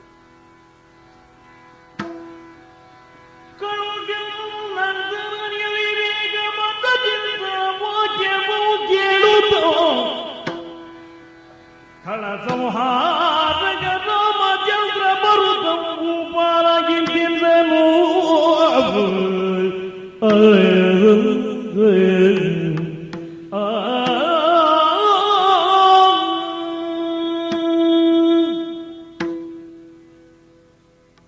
ಸಮಯ ಕಳೀತಾ ಇದೆ.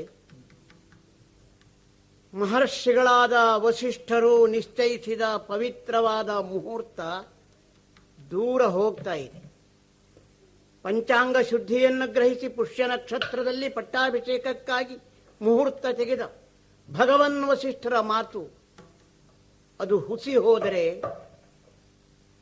ಆ ಸಂದರ್ಭಕ್ಕೆ ರಾಮನೂ ಕೂಡ ಪಕ್ಕಾಗಬಹುದು. ಆದ್ದರಿಂದ ಸಭೆಯಲ್ಲೆಲ್ಲ ಅಲ್ಲಲ್ಲಿ ಗುಜು ನಡೀತಾ ಇದೆ. ನಮ್ಮ ತಂದೆಯವರು ಅಂತಃಪುರಕ್ಕೆ ಹೋಗಿದ್ದಾರೆ, ತಡ ಮಾಡಬಾರದು, ಬಂದು ನೋಡ್ತಾ ಇದ್ದೇನೆ.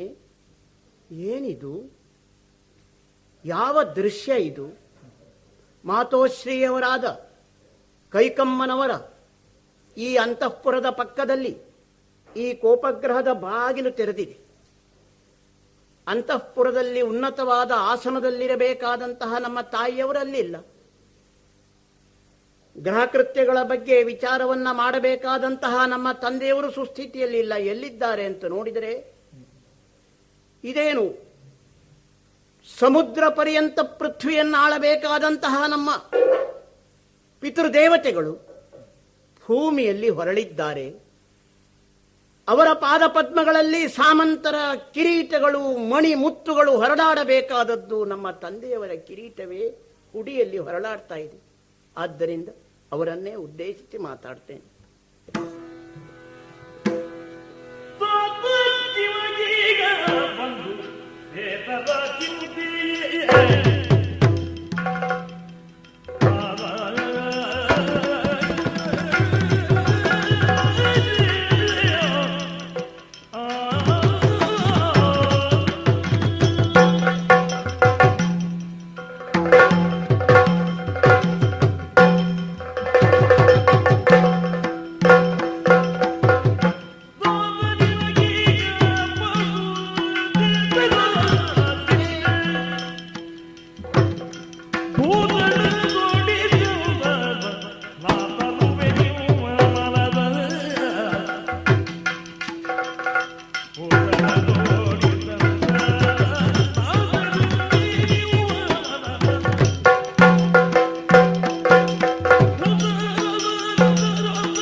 ತಂದೆಯವರ ಪವಿತ್ರ ಪಾದಗಳಿಗೆ ನಮಸ್ಕರಿಸುತ್ತಾ ಕೇಳ್ತಾ ಇದ್ದೇನೆ. ಪ್ರಜ್ಞಾಹೀನ ಸ್ಥಿತಿಯಲ್ಲಿದ್ದಂತೆ ಕಾಣ್ತಾ ಇದೆ ನಮ್ಮ ಪಿತೃದೇವತೆಗಳು. ಏನು ನೋಡುತ್ತಿದ್ದೇನೆ? ತಂದೆಯವರೇ, ನಿಮ್ಮ ಸುಪುತ್ರನಾದ ರಾಮ ಬಂದಿದ್ದಾನೆ. ಇಕ್ಷ್ವಾಕು ವಂಶದ ಶ್ರೇಷ್ಠ ಚಕ್ರೇಶ್ವರರಾಗಿ ದಶ ದಿಕ್ಕುಗಳಲ್ಲಿ ತಮ್ಮ ಕೀರ್ತಿಯ ದುಂದುಭಿಯನ್ನ ಮೊಳಗಿಸಿರುವ, ವಿಜಯ ರಥವನ್ನ ದಿಕ್ಕುಗಳಲ್ಲಿ ಹಬ್ಬಿಸಿರುವ, ನಾಕದವರೆಗೂ ರಥದ ಮಾರ್ಗವುಳ್ಳಂತಹ ಯಾವ ಆರ್ತರಿದ್ದಾರೆಯೋ ಅಲ್ಲಿ ಹೋಗಿ ನಿಮಗೇನು ಬೇಕು ಅಂತ ಅವರಿಗೆ ರಕ್ಷಣೆಯನ್ನ ಕೊಡಬೇಕಾದಂತಹ ಕ್ಷಾತ್ರ ಶಕ್ತಿಯ ಶ್ರೇಷ್ಠ ಜ್ಯೇಷ್ಠವಾದಂತಹ ದಿವ್ಯ ವಿಗ್ರಹವಾಗಿರುವ ದಶರಥ ಚಕ್ರೇಶ್ವರರಿಗೆ ಇಂಥ ಹೀನ ಸ್ಥಿತಿಯೇ, ಇಂಥ ದೀನ ಸ್ಥಿತಿಯೇ, ಅದು ಔರಸ ಪುತ್ರ ರಾಮನಿರುವಾಗ. ಆತ್ಮಾವೈ ಪುತ್ರನಾಮಾಸಿ ಅಂತ ಶ್ರುತಿವಾಕ್ಯವನ್ನ ಆಪ್ತವಾಕ್ಯವನ್ನ ನಂಬಿರುವ ಕುಲದವರು, ಅದನ್ನ ಅನುಸರಿಸಿ ಆಚರಿಸಿದವರು. ಇಂತಹ ನಿಮ್ಮೆದುರಿನಲ್ಲಿ ನಿಮ್ಮ ಮನಸ್ಸಿನಲ್ಲಿ ಬರಬೇಕಾದ ವಿಚಾರಗಳನ್ನ ಶಿರೋಧಾರ್ಯವಾಗಿ ಹೊತ್ತು ನಡೆಸಬೇಕಾದಂತಹ ರಾಮ ಇರುವಾಗ ನಿಮಗೆ ದುಃಖವೇಕೆ, ದುಮ್ಮಾನ ಏಕೆ, ಈ ರೀತಿಯ ದೈನ್ಯಾವಸ್ಥೆ ಏಕೆ? ಕೂಡಲೇ ನನಗೆ ಆಜ್ಞೆ ಮಾಡಬೇಕು.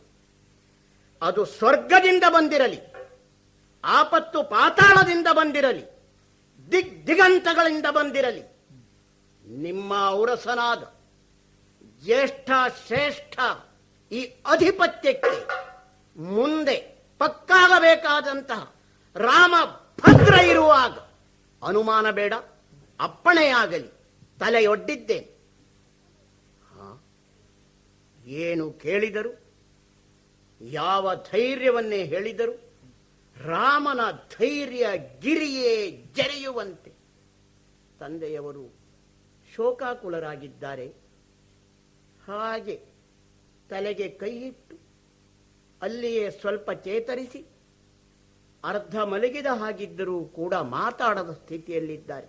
ಆದ್ದರಿಂದ ಈ ಒಂದು ಅಂತಃಪುರದ ಈ ಸನ್ನಿವೇಶದಲ್ಲಿ ತಂದೆಯವರಷ್ಟೇ, ತಂದೆಯವರಿಗಿಂತಲೂ ಹೆಚ್ಚು ಪ್ರಭಾವ ಮತ್ತು ಪ್ರಕಾಶವನ್ನು ಉಳಿಸಿಕೊಂಡಂತಹ ನಮ್ಮ ತಾಯಿಯವರಲ್ಲೇ ನಾನು ಕೇಳಬೇಕಲ್ಲ ಈಗ. ಅಮ್ಮ,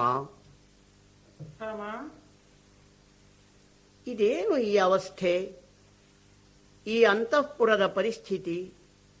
ಇದು ಒಂದು ರಹಸ್ಯವಾಗಿ, ರಾಜ ರಹಸ್ಯವಾಗಿ ಉಳಿಯಬೇಕಮ್ಮ. ನಾನು ಏನು ನೋಡ್ತಾ ಇದ್ದೇನೆ, ನಮ್ಮ ತಂದೆಯವರು ಇಡೀ ತಮ್ಮ ಆಯುಷ್ಯದಲ್ಲಿ ಒಂದು ಸಾರೆ ಕೂಡ ತಲೆಗೆ ಕೈ ಹಚ್ಚಿದವರಲ್ಲ. ಅವರ ಹಿಂದಿನ ಕಥೆಗಳನ್ನ ನಾನು ಇಣುಕಿ ನೋಡಿಲ್ಲ, ಕೇಳಿದ್ದೇನೆ ಇಷ್ಟೆ. ಆದರೆ ಪುತ್ರರಿಲ್ಲ ಎನ್ನುವಂತಹ ಪರಿಸ್ಥಿತಿಯಲ್ಲಿ ಕೊರಗಿದರೂ ಕೂಡ ದಿಕ್ಕು ತೋರದ ಹಾಗೆ ದೈನ್ಯಾವಸ್ಥೆಗೆ ಇಳಿದವರಲ್ಲ. ಕರ್ತವ್ಯಕ್ಕಾಗಿ ಹಿರಿಯರಲ್ಲಿ, ಪುರೋಹಿತರಲ್ಲಿ, ಶ್ರೇಷ್ಠರಲ್ಲಿ, ಮಹರ್ಷಿಗಳಲ್ಲಿ ದಾರಿ ಕೇಳಿದರೆ ವಿನಃ ತಾವೇ ದಾರಿ ಕಾಣದ ಹಾಗೆ ಮುಂಗಾಣದಂತೆ ಇರುವವರಲ್ಲ. ಆದ್ದರಿಂದ ಇದೋ ಅಮ್ಮ, ತಮ್ಮ ಪಾದಗಳಿಗೆ ಮತ್ತೆ ಮತ್ತೆ ಹಣೆ ಹಚ್ತಾ ಇದ್ದೇನೆ. ತಾವೆಂದರೇನು, ತಮ್ಮ ಹೆಸರೇ ಸೂಚಿಸುವ ಹಾಗೆ ಇಡೀ ಕೇಕೆಯ ದೇಶದ ಸಂಸ್ಕೃತಿ ಧರ್ಮಗಳ ಮೂರ್ತಿಮಂತಾದ ರೂಪ ಅಮ್ಮ. ಆದ್ದರಿಂದಲೇ ತಮ್ಮ ತಂದೆಯವರಾದ ಅಶ್ವಪತಿ ಮಹಾರಾಜರು ದೇಶದ ಹೆಸರನ್ನೇ, ದೇಶದ ಹೆಸರಿನ ಪೂರ್ಣ ಪ್ರತೀಕವನ್ನು ತಮಗಿಟ್ಟು ದೇಶದ ಸಂಪೂರ್ಣವಾದ ಸಂಸ್ಕೃತಿಯ ಪ್ರಾತಿನಿಧ್ಯವನ್ನು ತಮ್ಮಲ್ಲಿಟ್ಟು ದೇಶವನ್ನೇ ಪ್ರತಿನಿಧೀಕರಿಸಿ ತಮಗೆ ಕೈಕೇಯಿ ಎಂಬ ಹೆಸರನ್ನಿಟ್ಟಿಲ್ಲವೇ? ಆ ಸಾರ್ಥಕವಾದ ಹೆಸರನ್ನ ಹೊತ್ತ ತಮ್ಮ ದಿವ್ಯ ಮೂರ್ತಿಯ ದಿವ್ಯ ಪಾದಗಳಿಗೆ ಹಣೆ ಹಚ್ಚಿ ಕೇಳ್ತಾ ಇದ್ದೇನೆ, ಈ ಪರಿಸ್ಥಿತಿ ಏನು? ನೋಡಿ ಅಂದ್ರೆ, ನೋಡಿ ರಾಮ ಬಂದಿದ್ದಾನೆ, ನೋಡಿ ರಾಮ ಬಂದಾನೆ. ರಾಮ, ಅಮ್ಮ, ಯಾಕೋ ಅವರು ಇಷ್ಟವರೆಗೆ ನಿನ್ನ ಹೆಸರೇ ಹೇಳ್ತಾ ಇದ್ರು, ಹೌದಾ? ಈಗ ಯಾಕೋ ಮಾತಾಡ್ತಾ ಇಲ್ಲ. ಅವರಿಗೆ ವಿಷಯ ಹೇಳಲಿಕ್ಕೆ ಬಹುಶಃ ಕಷ್ಟ ಆಗ್ತಾ ಇದೆ ನಿನಗೆ. ಯಾಕೆ? ಈಗ ಅವರು ಹೇಳ್ಬೇಕಾದಂತ ವಿಷಯ ನಾನೇ ಹೇಳ್ಬೋದಾ ಮಗು? ಅಮ್ಮ, ತಪ್ಪು ತಿಳ್ಕೊಳ್ಳೋದು ಬೇಡಲ್ಲ. ಈ ರಾಮನು ಮಾತೋಶ್ರೀಯವರ ಬಗ್ಗೆ ತಪ್ಪು ತಿಳಿದುಕೊಡ್ಲಿಕ್ಕೆ ಉಂಟ ಅಮ್ಮ? ಕೇಳ ಹಾಕಿದ್ರೆ. ಬರದಗಿದನು ರಾಜ್ಯವಿಲ್ಲವ ಧರಣಿ ಪಾಲನು ರಾಘವ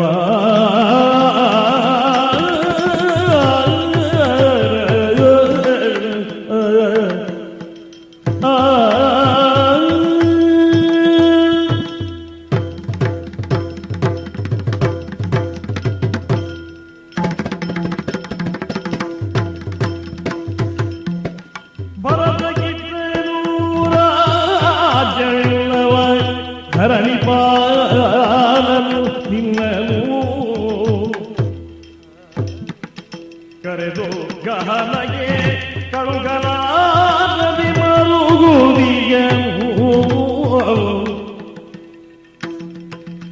ನಿನ್ನನು ಕರೆದು ಗಹನಗೆ ಕಳುಗಲಾರದಿ ಮರುಗುದಿಯನು ನಿನ್ನ ಪಿತ ಮಾತಾಡದಿರುವ ಪರಿಯನು ಕೇಳು ರಾಘವ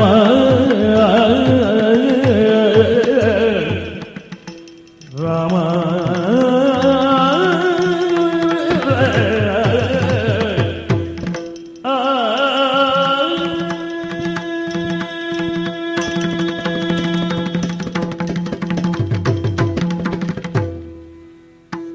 ರಾಮ, ಅಮ್ಮನವರೇ, ಆಗಿಂದಲೂ ಕೂಡ ನಿನ್ನನ್ನೇ ಕೇಳ್ತಾ ಇದ್ರು ಮಗು. ಆಮೇಲೆ ಅವರಿಗೆ ಹ್ಮ್ ಸಂದಿಗ್ಧ ಪರಿಸ್ಥಿತಿಯಾಗಿದೆ. ಯಾಕೆ? ವಿಷಯ ತಿಳಿಸಲೂ ಬೇಕು ನಿನಗೆ. ಹೌದು. ತಾನು ಹೇಗೆ ಈ ವಿಷಯವನ್ನು ತಿಳಿಸೋದು ಅಂತ ಅವ್ರಿಗೆ ಕಷ್ಟವೂ ಆಗ್ತಾ ಇದೆ. ಬಹುಶಃ ನನಗನಿಸ್ತಾ ಇದೆ, ಏನು? ಅವರ ಅಂತರಂಗದಲ್ಲಿರುವಂತಹ ಭಾವನೆಯನ್ನ ನಿನ್ನಲ್ಲಿ ತೋಡಿಕೊಳ್ಳಿಕ್ಕೆ ಸಾಧ್ಯವಾಗದೆ ಮೌನವಾಗಿದ್ದಾರೆ ಮಗು. ಅಮ್ಮನವರೇ, ನೀನು ಬಂದು ಅಲ್ಲಿ ವಿಷಯ ಕೇಳ್ತಿ, ಹ್ಮ್ ಅವರು ಹೇಳೋದಿಲ್ಲ, ಹೌದು. ಅವರು ಹೇಳದೆ ನಿನಗೆ ಗೊತ್ತಾಗೋದಿಲ್ಲ. ಹ್ಮ್ ನಾನಿಲ್ಲಿ ಮೂಕ ಸಾಕ್ಷಿಯಾಗಿದ್ದೇನೆ, ನಾನು ತಿಳಿಸದೆ ಇದ್ರೆ ನಿನಗೆ ಗೊತ್ತಾಗೋದಾದ್ರೆ ಹೇಗೆ ಮಗು? ಹಾಗೆಂತ ಹ್ಮ್ ನೋಡು, ಈ ಒಂದು ಕೆಟ್ಟ ವಿಷಯ ಅಂತಲ್ಲ, ಹ್ಮ್ ಪರಿಸ್ಥಿತಿ ಏನಾಗುತ್ತೆ ಗೊತ್ತಿಲ್ಲ, ಆದ್ರೆ ಅದು ನನ್ನ ಬಾಯಲ್ಲಿ ಹೇಳಬೇಕಾಗಿ ಬಂತಲ್ವೋ ಅಂತ ನನಗೆ ದುಃಖ ಅಷ್ಟೇ. ಏನದು? ಇಲ್ಲಿ ನಮ್ಮೊಳಗೆ ಹ್ಮ್ ಯಾವುದೋ ರೀತಿಯ ಸಂಭಾಷಣೆ ಬಂದು ಕೊನೆಗೆ ಹಾ, ಒಂದು ತೀರ್ಮಾನಕ್ಕೆ ಬಂದೇವೆ ಮಗು. ಏನು ತೀರ್ಮಾನ? ನಿನಗೆ ರಾಜ್ಯಾಭಿಷೇಕ ಮಾಡೋದಕ್ಕೆ ಅವರು ಸನ್ನದ್ಧರಾಗಿದ್ದಾರೆ. ತಂದೆಯವರು? ಹೌದು, ಹ್ಮ್ ಎಲ್ಲ ಸಿದ್ಧತೆ ನಡೆದಿದೆ. ಹ್ಮ್ ಇನ್ನೇನು ಮುಹೂರ್ತ ಮಾತ್ರ ಬಾಕಿ ಇದೆ. ಹಾ, ಆದರೆ ಆ ಪಟ್ಟಾಭಿಷೇಕವನ್ನ ಅಲ್ಲ, ನೀನೇನೂ ತಪ್ಪು ತಿಳ್ಕೊಳ್ಳೋದಿಲ್ಲ, ಅದು ಗೊತ್ತು. ಆದರೂ ಭರತನಿಗೆ ಕೊಡಬೇಕು ಅಂತ ಒಂದು ಸಂಕಲ್ಪ. ಆದರೆ ಏನಂತೆ? ನೋಡು, ಎಷ್ಟು ದೊಡ್ಡ ಗುಣ ನಿಂದು. ಅಮ್ಮ, ಭರತನಿಗೆ ರಾಜ್ಯಾಭಿಷೇಕ ಹೇಳಿ. ಅವನಿಗೆ ರಾಜ್ಯಾಭಿಷೇಕ ಮಾಡುವಾಗ ಹ್ಮ್ ಕೆಲವರಾದರೂ ಕೇಳಬಹುದಲ್ಲ, ಹಿರಿಯವನಾಗಿದ್ದ ನೀನು ಇಲ್ಲಿ ಇದ್ದುಕೊಂಡು ನಿನಗೆ ಯಾಕೆ ಮಾಡಲಿಲ್ಲ? ಅವನು ಕಿರಿಯವನಿಗೆ ರಾಜ್ಯಾಭಿಷೇಕ ಮಾಡಿದಾಗ ಒಂದು ರೀತಿಯಂತ ಭದ್ರತೆಯೂ ಆಗ್ತದೆ ಮಗು. ರಾಮಚಂದ್ರ, ಉಳಿದವರ ಹಾಗಲ್ಲ. ಹ್ಮ್ ನೀನು ಸ್ವಯಂ ಶಕ್ತಿಯುತ, ಸ್ವಯಂ ತೇಜಸ್ವಿ. ನೀನು ಎಲ್ಲಿದ್ರೂ ಕೂಡ ನಿನ್ನ ತೇಜಸ್ಸು ಓಜಸ್ಸು ಅದು ವರ್ಧಿಸ್ತದೆ. ಹಾ, ನೀನು ನಾಡಿನಲ್ಲಿದ್ದೇನು ಕಾಡಿನಲ್ಲಿದ್ದೇನು ಮಗು? ನಾಡು ಕಾಡೇ ಆಗ್ತದೆ, ಕಾಡು ನಾಡೇ ಆಗ್ತದೆ ನಿನಗೆ. ತಮ್ಮೆಲ್ಲರ ಆಶೀರ್ವಾದ ಇದ್ರೆ ಎಲ್ಲಿದ್ದರೂ ಕೂಡ ರಾಮಭದ್ರ ಸುರಕ್ಷಿತವಾಗಿರ್ತಾನಮ್ಮ. ಕಾಡು ಕತ್ತಲೆಯಾಗಿ ಕಾಣಿಸೋದಿಲ್ಲ, ಯಾಕೆಂದ್ರೆ ಹ್ಮ್. ನಿನ್ನ ಅಂತರಂಗದ ತೇಜಸ್ಸು ಅಲ್ಲಿ ಪ್ರಭಾವಿತವಾಗುವ ಸಾಧ್ಯತೆ ಇದೆ. ಓಹೋ, ಆದ್ದರಿಂದ ಹಾ 14 ವರ್ಷ ನೀನು ಕಾಡಿನಲ್ಲಿರೋದು ಹೆಚ್ಚು ಸಮಯ ಇಲ್ಲ ಮಗು. ಇದು ನಮ್ಮ ತಂದೆಯವರ ಆಶಯ. ಹೌದು, ಓಹೋ, ಅಂದ್ರೆ ಆಶಯ ಅಂದ್ರೆ ನಾವು ಮಾತಾಡಿದ್ದೇವೆ ಅಷ್ಟೇ. ಸರಿ. ಈ ಒಂದು ಭಾವನೆಗವರು ಒಳಗಾಗಿದ್ದಾರೆ. ಅವರು ಅದನ್ನು ಹೇಳಲಿಕ್ಕೆ ಸಾಧ್ಯವೇ ಇಲ್ಲದೆ ಕಷ್ಟಪಡ್ತಾ ಇದ್ದಾರೆ. ಅಮ್ಮ, ಆದ್ದರಿಂದ ಹ್ಮ್ ನನಗೆ ಗೊತ್ತು ನಮ್ಮ ರಾಮ ಹೇಗೆ ಅಂತ. ರಾಮ ಯಾವತ್ತೂ ತಪ್ಪು ತಿಳ್ಕೊಳ್ಳೋದಿಲ್ಲ. ಆದ್ರೆ ಹ್ಮ್ ನೀನು ಮತ್ತೆ ಕೇಳೋದು ಬೇಡ ಅಂತ ನಾನು ಮೊದಲೇ ಹೇಳಿದೆ. ಹ್ಮ್ ಶಾಶ್ವತವಾಗಿ ನೀನು ಕಾಡಿನಲ್ಲಿರಬೇಕು ಅಂತ ಇಲ್ಲ ಮಗು. ಹ್ಮ್ ಬರೀ 14 ವರ್ಷ ಕಿರಿದಾದ ಅವಧಿ ಅಷ್ಟೇ. ಬರೀ 14 ವರ್ಷ ಕಾಡಿನಲ್ಲಿ ಇರೋದು. ಅಮ್ಮ, ಈ ರಾಜ್ಯ ನಿನ್ನ ಪ್ರೀತಿಯ ತಮ್ಮ ಹ್ಮ್ ಭರತನಿಗೆ ಕೊಡೋದು. ನೀನು ಕೊಡೋದಲ್ಲಿ ಹಿಂದೆ ಕೂಡ ಹ್ಮ್ ಬಹಳ ಧಾರಾಳಿ ಅಲ್ವೇ?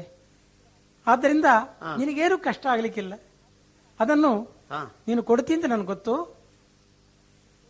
ನಾನು ಹೇಳಿದ ಹಾಗೆ ಕಾಡಿನಲ್ಲಿ ನೀನು ನಾಡನ್ನು ಕಾಣ್ತೀನಿ ಅಂತಲೂ ಗೊತ್ತು. ಹ್ಮ್ ಆದ್ರೆ ಅವ್ರಿಗೆ ಪಾಪ ಹೇಳಲಿಕ್ಕೆ ಆಗ್ತಾ ಇಲ್ಲ. ಅವರ ಪರವಾಗಿ ನಾನು ಹೇಳಿದ್ದೇನೆ, ನನ್ನಲ್ಲಿ ನೀನು ಸಿಟ್ಟಾಗಬೇಡ ಮಾತ್ರ. ಈ ಮಾತನ್ನ ನನ್ನ ತಂದೆಯವರೇ ಹೇಳಬೇಕಿತ್ತು. ಅವರ ಪರವಾಗಿ ನಾನು ನಿರುಪಾಯರಾಗಿ ಅವರ ಪರವಾಗಿ ನಾನು ಹೇಳಿದ್ದೇನೆ. ಹೇಳದ ಪರಿಸ್ಥಿತಿಯಲ್ಲಿರುವಾಗ ಶೀಘ್ರ ಕಾರ್ಯರೂಪಕ್ಕೆ ಬರಲಿ ಅಂತ ಮಾತೋಶ್ರೀಯವರ ಅಪ್ಪಣೆ. ಹೌದು. ಅಮ್ಮ, ಈ ಮಾತು ನನ್ನ ಮೇಲೆ ಎಂತಹ ಅನುಗ್ರಹ ಎನ್ನೋದನ್ನ ನಾನು ಬಲ್ಲೆನಮ್ಮ.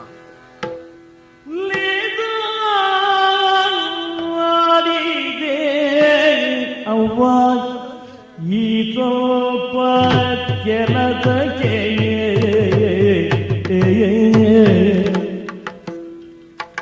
ತಾಯೇ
ಇಂಥ ಒಂದು ಉಪಕಾರಕಾರಕವಾದ ವಿಚಾರ ಹೇಳುವುದಕ್ಕೆ ಇಷ್ಟೊಂದು ಪೀಠಿಕೆ ಯಾಕಮ್ಮ?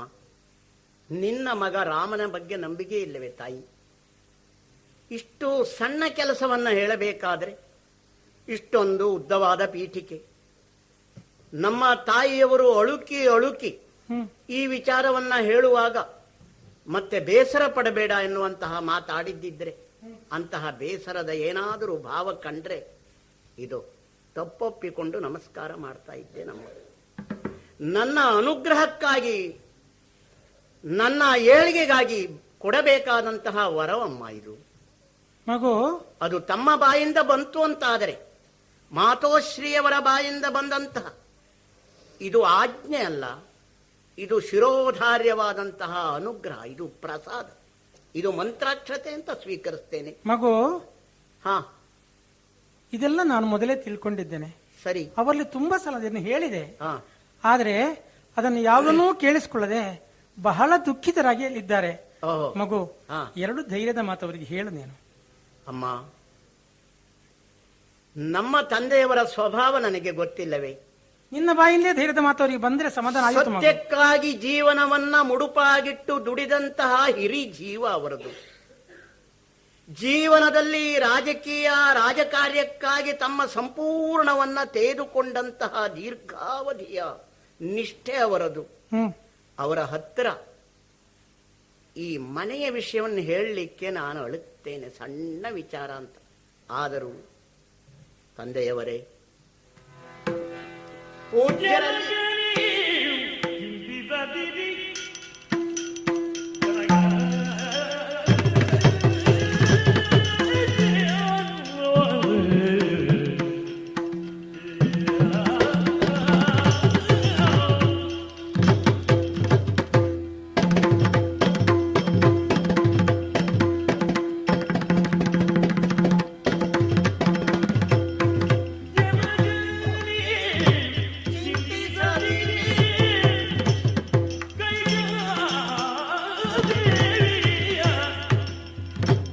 ಮನದಿನ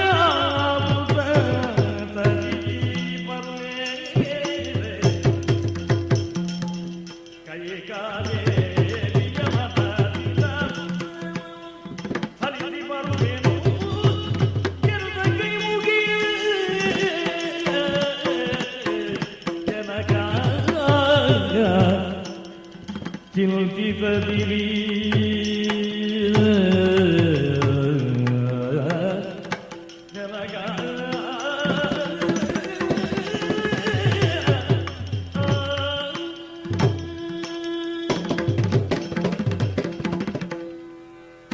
ಪ್ರಜಾಜನರ ಚಿಂತೆಯನ್ನು ಸದಾಕಾಲ ಕಳೆಯುತ್ತಿರುವಂತಹ ದಿವ್ಯಾತ್ಮರಾದ ನಮ್ಮ ತಂದೆಯವರೇ ನಮೋ ನಮಃ.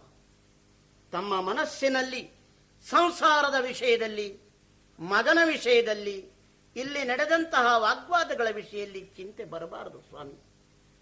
ಯಾಕಂದರೆ ತಮ್ಮ ಎದುರಿಗಿರುವಂತಹ ಈ ರಾಮಚಂದ್ರ ತಮ್ಮಿಂದ ಕೊಡಲ್ಪಟ್ಟಂತಹ ಈ ಶರೀರವನ್ನು ಹೊತ್ತವನು. ಸಂಪೂರ್ಣವಾದ ತಮ್ಮ ಕೊಡುಗೆಯಿಂದ ರೂಪಾಂತರ ಹೊಂದಿದಂತಹ ಈ ವ್ಯಕ್ತಿಗೆ ನಾಮಕರಣವನ್ನು ರಾಮ ಅಂತ ಮಾಡಿದ್ದೀರಿ.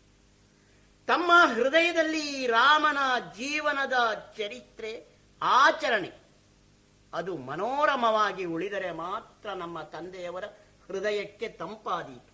ಆದ್ದರಿಂದ ಖಂಡಿತವಾಗಿ ಮನಸ್ಸಿನಲ್ಲಿ ಚಿಂತೆ ಪಡಬೇಡಿ. ನಮ್ಮ ಚಿಕ್ಕ ತಾಯಿಯವರು, ಅವರು ದೇವಿ, ಕೈಕಾದೇವಿಯವರ ಅವರ ಮನಸ್ಸಿನಲ್ಲಿರುವಂತಹ ಅರಿವು ಇದು ಜಗತ್ತಿಗೆ ಕಲ್ಯಾಣಕಾರಕವಾಗಿಯೇ ಪರಿಣಮಿಸಿದೆ ತಂದೆಯವರೇ. ಆದ್ದರಿಂದ ಅವರು ನನಗೆ ಕೊಟ್ಟದ್ದು ಆಜ್ಞೆಯಲ್ಲ, ಅದು ವರ. ಆ ವರವನ್ನ ಹಿರಿಯರಾದಂತಹ ತಾವು ಅವರಿಗೆ ಸಲ್ಲಿಸ್ತಾ ಇದ್ದೀರಿ. ಆ ವರವನ್ನು ನಾನು ಪಡೆದುಕೊಂಡೆ. ತಂದೆಯವರೇ, ನಮ್ಮ ಕುಲದಲ್ಲಿ ಇರಬೇಕಾದಂತಹ ಈ ಕೊಡುಕೊಳ್ಳುವಿಕೆ ಮಾತೋಶ್ರೀಯವರಿಗೆ ಕೊಟ್ಟದ್ದನ್ನು ನಾನು ತೆಗೆದುಕೊಂಡೆ. ಹಸಾದ ಅಂತ ತೆಗೆದುಕೊಂಡೆ, ಪ್ರಸಾದ ಅಂತ ತೆಗೆದುಕೊಂಡೆ. ಆದ್ದರಿಂದ ತಾಯಿಯವರ ಅನುಗ್ರಹ ಹೇಗೋ ತಮ್ಮ ಆಶೀರ್ವಾದವೂ ಇರಲಿ. ಅವರ ಇರವನ್ನ ನಾನು ಸಲ್ಲಿಸ್ತೇನೆ.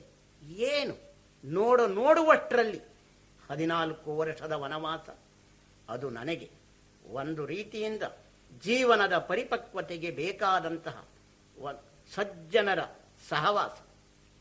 ಮತ್ತೆ ಭರತನಿಗೆ ರಾಜ್ಯ ಕೊಡಬೇಕಾದದ್ದು ನ್ಯಾಯ. ನನ್ನಂತೆಯೇ ಅಂಗಸೌಷ್ಠವವುಳ್ಳ, ನನ್ನಂತೆಯೇ ಪ್ರಜಾಕಾರುಣ್ಯವುಳ್ಳ, ನನ್ನಂತೆಯೇ ಗುರು ಹಿರಿಯರಲ್ಲಿ, ಬಂಧುಗಳಲ್ಲಿ ಭಾವನೆಯುಳ್ಳಂತ ಭರತನಿಗೆ ರಾಜ್ಯವಾದರೆ ಆಹಾ, ನನ್ನಂತರಂಗವೂ ನನ್ನ ಆಶೀರ್ವಾದವೂ ಸೇರಿತು. ಭರತನ ರಾಜ್ಯಾಧಿಕಾರಕ್ಕೆ ನನ್ನದು ಶ್ರೀರಕ್ಷೆ ಸಂದಿತು. ಅನುಮಾನ ಬೇಡ. ಮನದ ಚಿಂತೆಯನ್ನ ಪರಿಹರಿಸಿ ಇದು ಅರಣ್ಯಕ್ಕೆ ಹೋಗಿ ಬರುವುದಕ್ಕೆ ಆಶೀರ್ವಾದ ಬರಲಿ. ರಾಮ ರಾಮ ತಂದೆಯವರೇ, ರಾಮ, ನಿನ್ನ ಮಾತಲ್ಲಪ್ಪ ಇದು. ಪ್ರತಿಜ್ಞಾಬದ್ಧನಾಗಿ ಬಿಟ್ಟೆ ನೀನು. ಇನ್ನು ಈ ಪ್ರಕರಣದ ಬಗ್ಗೆ ನಾನು ನನ್ನದಾದ ವ್ಯಾಖ್ಯಾನ, ಸತ್ಯ ವ್ಯಾಖ್ಯಾನ ಕೊಟ್ಟು ಉಪಯೋಗ ಇಲ್ಲ. ಹೇಳಿದೆ, ಪ್ರತಿಜಾನಾಮಿ, ಪ್ರತಿಜ್ಞಾಬದ್ಧನಾಗಿದ್ದೇನೆ, ಪ್ರತಿಜ್ಞೆ ಮಾಡ್ತೇನೆ. ಈ ವಿಷಯದಲ್ಲಿ ರಾಮನು ಎರಡಾಡುವುದಿಲ್ಲ. ರಾಮೋ ದುರ್ನಾಭಿಭಾಷತೆ. ಅದಕ್ಕೆ ಹೇಳಿದ್ದು ನೀನಾಡಿದ್ದಲ್ಲ ಅಂತ. ನೀನಾಡಿದ್ದಲ್ಲ. ಕೈಕೇಯಿ ನಿನಗೆ ಏನು ಹೇಳಿದಳು? ಏನೋ ಹೇಳಿರಬೇಕು. ಆದರೆ ಅವಳು ಹೇಳಿದ್ದೂ ಎಲ್ಲ ಸತ್ಯ ಅಂತ ತಿಳ್ಕೊಂಡೇನೆ. ಅನುಗ್ರಹ ಮಾಡಿದರು, ಆದರೆ ನಿನ್ನನ್ನೇ ಕರೆದು ಹೇಳುವುದಕ್ಕೆ ಅವರಿಗೆ ನಾಲಿಗೆ ಇಲ್ಲ ಅಂತ. ಯಾವುದೋ ಪ್ರಪಂಚದಲ್ಲಿ ಮೂರ್ಛಾಗತನಾಗಿ ನಾನು ಬಿದ್ದರೂ ಸ್ವಲ್ಪ ಸ್ವಲ್ಪ ಎಲ್ಲ ಕೇಳ್ತಿತ್ತು ಕಿವಿಗೆ. ಎಂಥ ಸುಳ್ಳು ಮಗನೇ. ಕೊಟ್ಟಾಗಿಯದ ನಾನು ಆಕ್ಷೇಪಿಸಿದ್ದೆ. ಆಲೋಚಿಸುವ ಇದು ನ್ಯಾಯವೋ ಅನ್ಯಾಯವೋ ಅಂತ. ಅಷ್ಟು ಹೊತ್ತಿಗೆ ನೀನು ಬಂದೆ. ಇದು ಬೆಳಗಿಂದ ನಿನ್ನಿಂದ ನಾನು ಕಂಡದ್ದು. ಏಕೆ ಭರತನ ಮಾತೆ ಈ ಕಡೆಗೆ ಬರಲಿಲ್ಲ, ಯಾಕೆ ಹುಡುಗ ಹೀಗೆ ಹೇಳಿದ ಅಂತ ಮನಸ್ಸಿನಲ್ಲೇ ಯೋಚಿಸ್ತಾ ಇದ್ದೆ. ಈಗಲೂ ಹಾಗೆ ಪ್ರತಿಜಾನಾಮಿ. ಬಹುಶಃ ದೈವೀ ಆವೇಶ ನಿನ್ನಲ್ಲಿಗೊಂಡದೆ. ಪಟ್ಟಾಭಿಷೇಕಕ್ಕೆ ಸನ್ನದ್ಧನಾಗುವಾಗಲೇ ಇದು ನಿನ್ನ ಅಪ್ಪನ ಸಂಕಲ್ಪ. ಮುಹೂರ್ತ ಲಗ್ನವನ್ನಿಡುವಾಗ ವಸಿಷ್ಠರು ಹೇಳಿದರು, ಈ ಲಗ್ನ ತಪ್ಪಿದರೆ 14 ವರ್ಷಕ್ಕೆ ಮತ್ತೆ ಪಟ್ಟಾಭಿಷೇಕ ಆಗೋದಿಲ್ಲ ಅಂತ. ಇದನ್ನೆಲ್ಲ ಆಲೋಚಿಸುವಾಗ ಅನ್ಯಥಾ ಚಿಂತಿತಂ ಕಾರ್ಯಂ ದೈವಂ ಅನ್ಯತ್ರ ಚಿಂತೆಯಿತು. ಸರಿಯಪ್ಪ, ದಶರಥನಿಗೆ ಮಗನಾಗಿ ನೀನು ಹುಟ್ಟಿದರೂ ಋಷಿಕಲ್ಪನಾಗಿದ್ದಿ, ದೇವಕಲ್ಪನಾಗಿದ್ದಿ. ಇಲ್ಲದಿದ್ರೆ ಉಂಟ? ನೀನು ಹೇಳಿದ ಹಾಗೆ ಸಾಕ್ಷಾತ್ ದೇವಿಯೇ, ಲಕ್ಷ್ಮೀದೇವಿ, ಸರಸ್ವತೀ ದೇವಿ, ಪಾರ್ವತೀ ದೇವಿ, ಕೈಕೇಯಿ. ಆದರೆ ಈ ಹೊತ್ತೇನೋ ಆ ಭದ್ರಕಾಳಿಯ ಆವೇಶ ತನ್ನಲ್ಲಿ ಬಂದು ಚಂಡಿ ಆಗ್ತಾಳೆ, ಚಾಮುಂಡಿ ಆಗ್ತಾಳೆ, ಬಾಯಿಗೆ ಬಂದದ್ದೆಲ್ಲ ಹೇಳ್ತಾಳೆ. ಅವಳ ಮಾತು. ಆದರೆ ರಾಮ ಒಂದು ಮಾತು ಹೇಳಿದೆಯಲ್ಲ, ಇದನ್ನು ಅವಳು ಕೇಳಿಲ್ಲ ಅಥವಾ ಕೇಳಿಯೂ ಕೇಳದಂತೆ ಮಾಡಿದಳು. ಲೇಸನಾಡಿದಿರವ್ವ, ನನ್ನ ಮಟ್ಟಿಗೆ ಲೇಸನ್ನೇ ನೀವು ಆಡಿದ್ದೀರಿ ಅಂತ ನೀನು ಹೇಳ್ತಿ. ಆದರೆ ಕೆಲಸ ಇದು ಸ್ವಲ್ಪ ಕೆಲಸ ಅಂತ ಹೇಳ್ತಿ. ಹೌದು, ನಿನ್ನ ಕುರಿತಾಗಿ ನಾವೆಲ್ಲ ಆಗು ಹೋಗುಗಳ ಚಿಂತನ ಮಂಥನ ನಡೆಸುವುದೇ ಅಲ್ಪ ಕೆಲಸ. ಅದು ಸಣ್ಣ ಕೆಲಸ. ನಮ್ಮ ಬಂಡವಾಳವೇ ಅಲ್ಪದ್ದು. ಈ ಅಲ್ಪ ಬಂಡವಾಳದಲ್ಲಿ ದೇವಕಲ್ಪನಾದ ಋಷಿಕಲ್ಪನಾದಂತಹ ಒಬ್ಬ ಭುವನಾಭಿರಾಮನ ಜಾತಕವನ್ನು ನಿರ್ಣಯಿಸುವುದೇ ಅಪರಾಧ. ನನ್ನ ಮಗ ಮಾತ್ರ ನೀನು ಅಂತ ನಾನು ತಿಳಿದೆ. ಇದಕ್ಕೆ ಅನುಭವಿಸುತ್ತಾ ಇದ್ದೇನೆ ದೈವೀ ಶಿಕ್ಷೆಯನ್ನು. ದುಷ್ಟ, ಪಾಪಾತ್ಮ ದಶರಥ ಯಾಕೆ ಕೇಳು. ದುಷ್ಟಾತ್ಮಜ್ಞಾನಯ್ಯು ಏಕೆಲ್ಲ ಜಠರದಿ ಪುಟ್ಟಿದೆ ರಾಮಚಂದ್ರ, ಏಕೆಲ್ಲ ಜಠರದಿ ಪುಟ್ಟಿದೆ ರಾಮಚಂದ್ರ. ರವಿಕೋಟಿ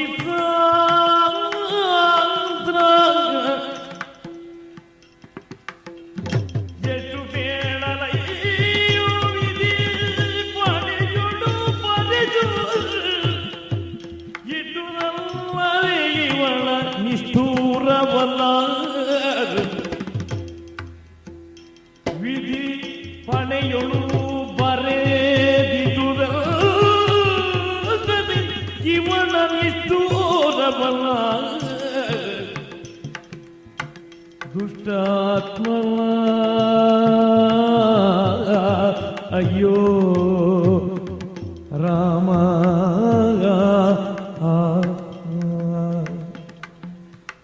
ರಾಮ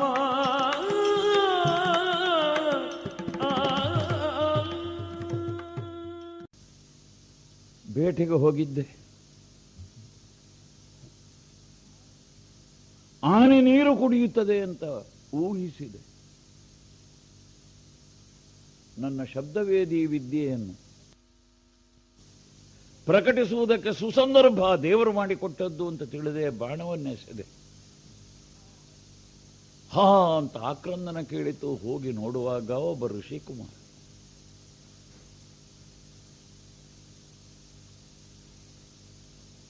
ಅಲ್ಲಿಂದ ಅವನ ಪ್ರಾಣೋತ್ಕ್ರಮಣ ಕಾಲದಲ್ಲಿ 2 ಶಬ್ದ ಹೊರಟಿತು, ತಾಯಿ, ತಂದೆ. ಇದನ್ನು ಸಂಶೋಧನೆ ಮಾಡಿ ದರ್ಶಿಸಿದೆ. ಕುರುಡರಾದ ತಾಯಿ ತಂದೆಯರನ್ನು, ವೃದ್ಧರನ್ನು ವಿಷಯವನ್ನು ನಿವೇದಿಸಿದೆ. ಹೀಗಾಗಿ ಹೋಯಿತು. ನಾನು ಈ ನಾಡಿನ ಚಕ್ರವರ್ತಿ, ಮಹಾಪಾಪಿ, ಅಪರಾಧ ಮಾಡಿದ್ದೇನೆ, ಕ್ಷಮಿಸಬೇಕು. ನಷ್ಟ ಪರಿಹಾರ ಎಷ್ಟು ಬೇಕು ಅಷ್ಟು ಕೊಟ್ಟೇನು. ಅವರು ಏನೂ ಹೇಳಲಿಲ್ಲ. ಪುತ್ರ ಶೋಕ, ಪುತ್ರ ಶೋಕ, ಇದರ ತೂಕ ಎಷ್ಟು ನೀನು ಅನುಭವಿಸಬೇಕು. ಇದೋ ನಿನ್ನ ಇದರಲ್ಲಿ ನಾವೇನಾಗಿದ್ದೇವೆ, ಇದು ನಿನಗೂ ಒದಗಬೇಕು. ಅವರು ಅಷ್ಟಕ್ಕೆ ಕಣ್ಣು ಮುಚ್ಚಿದರು, ಎದೆ ಒಡೆದು ಸತ್ರು.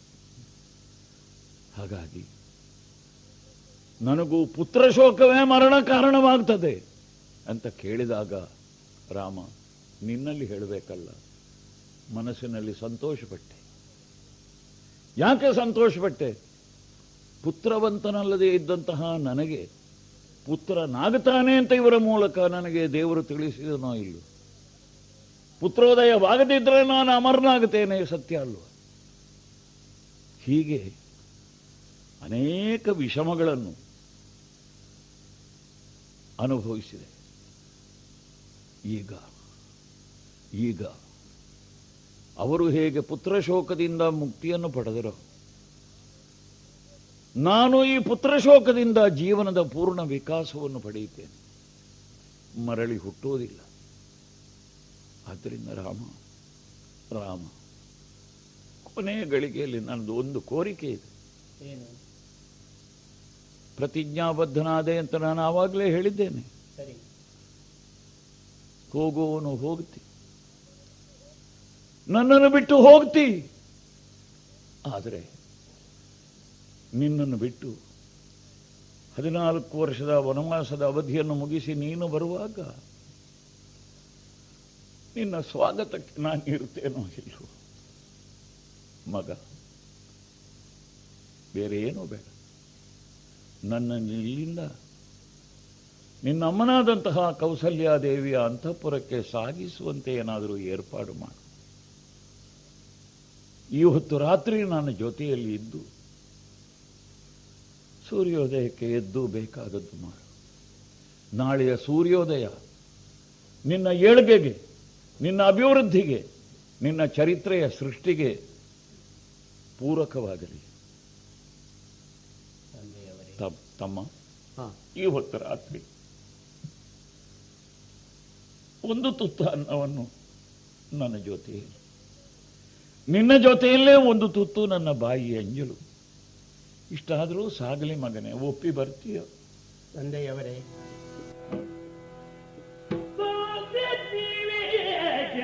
ನೆರೆದು ಮಲಗುವಿದೆ ವಯಸ್ಸಿನ ತನಗೆ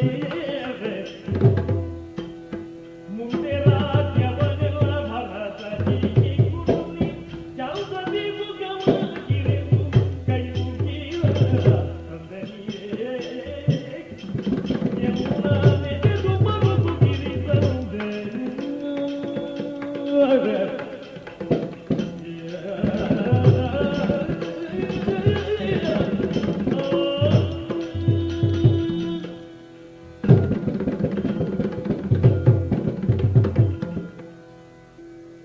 ತಂದೆಯವರಿಗೆ ತಿಳಿ ಹೇಳುವಷ್ಟು ಸಮರ್ಥ ಅಲ್ಲ ನಾನು. ಆದರೂ ಇಟ್ಟ ಈ ಮಾರ್ಗ ಇದು ಚಕ್ರನೇಮಿ ಕ್ರಮದ್ದಲ್ಲವೇ ತಂದೆಯವರೇ? ಸೂರ್ಯವಂಶದವರ ಆಚರಣೆ ಚಕ್ರನೇಮಿ ಕ್ರಮದಿಂದ ಹೋಗಬೇಕಾದದ್ದು. ಆದ್ದರಿಂದ ಹಿಂದಿನ ಅರಸರ ಧರ್ಮ ಪದ್ಧತಿ, ಆಚಾರ ಪದ್ಧತಿಯನ್ನು ಅನುಸರಿಸಿ ಬರಬೇಕಾದ ಈ ಸಂದರ್ಭದಲ್ಲಿ ತಂದೆಯವರು ಮೋಹಗೊಳ್ಳಬಾರದು, ಅಭದ್ರವಾದ ಮಾತುಗಳನ್ನು ಆಡಬಾರದು. ಈ ಭವಿಷ್ಯ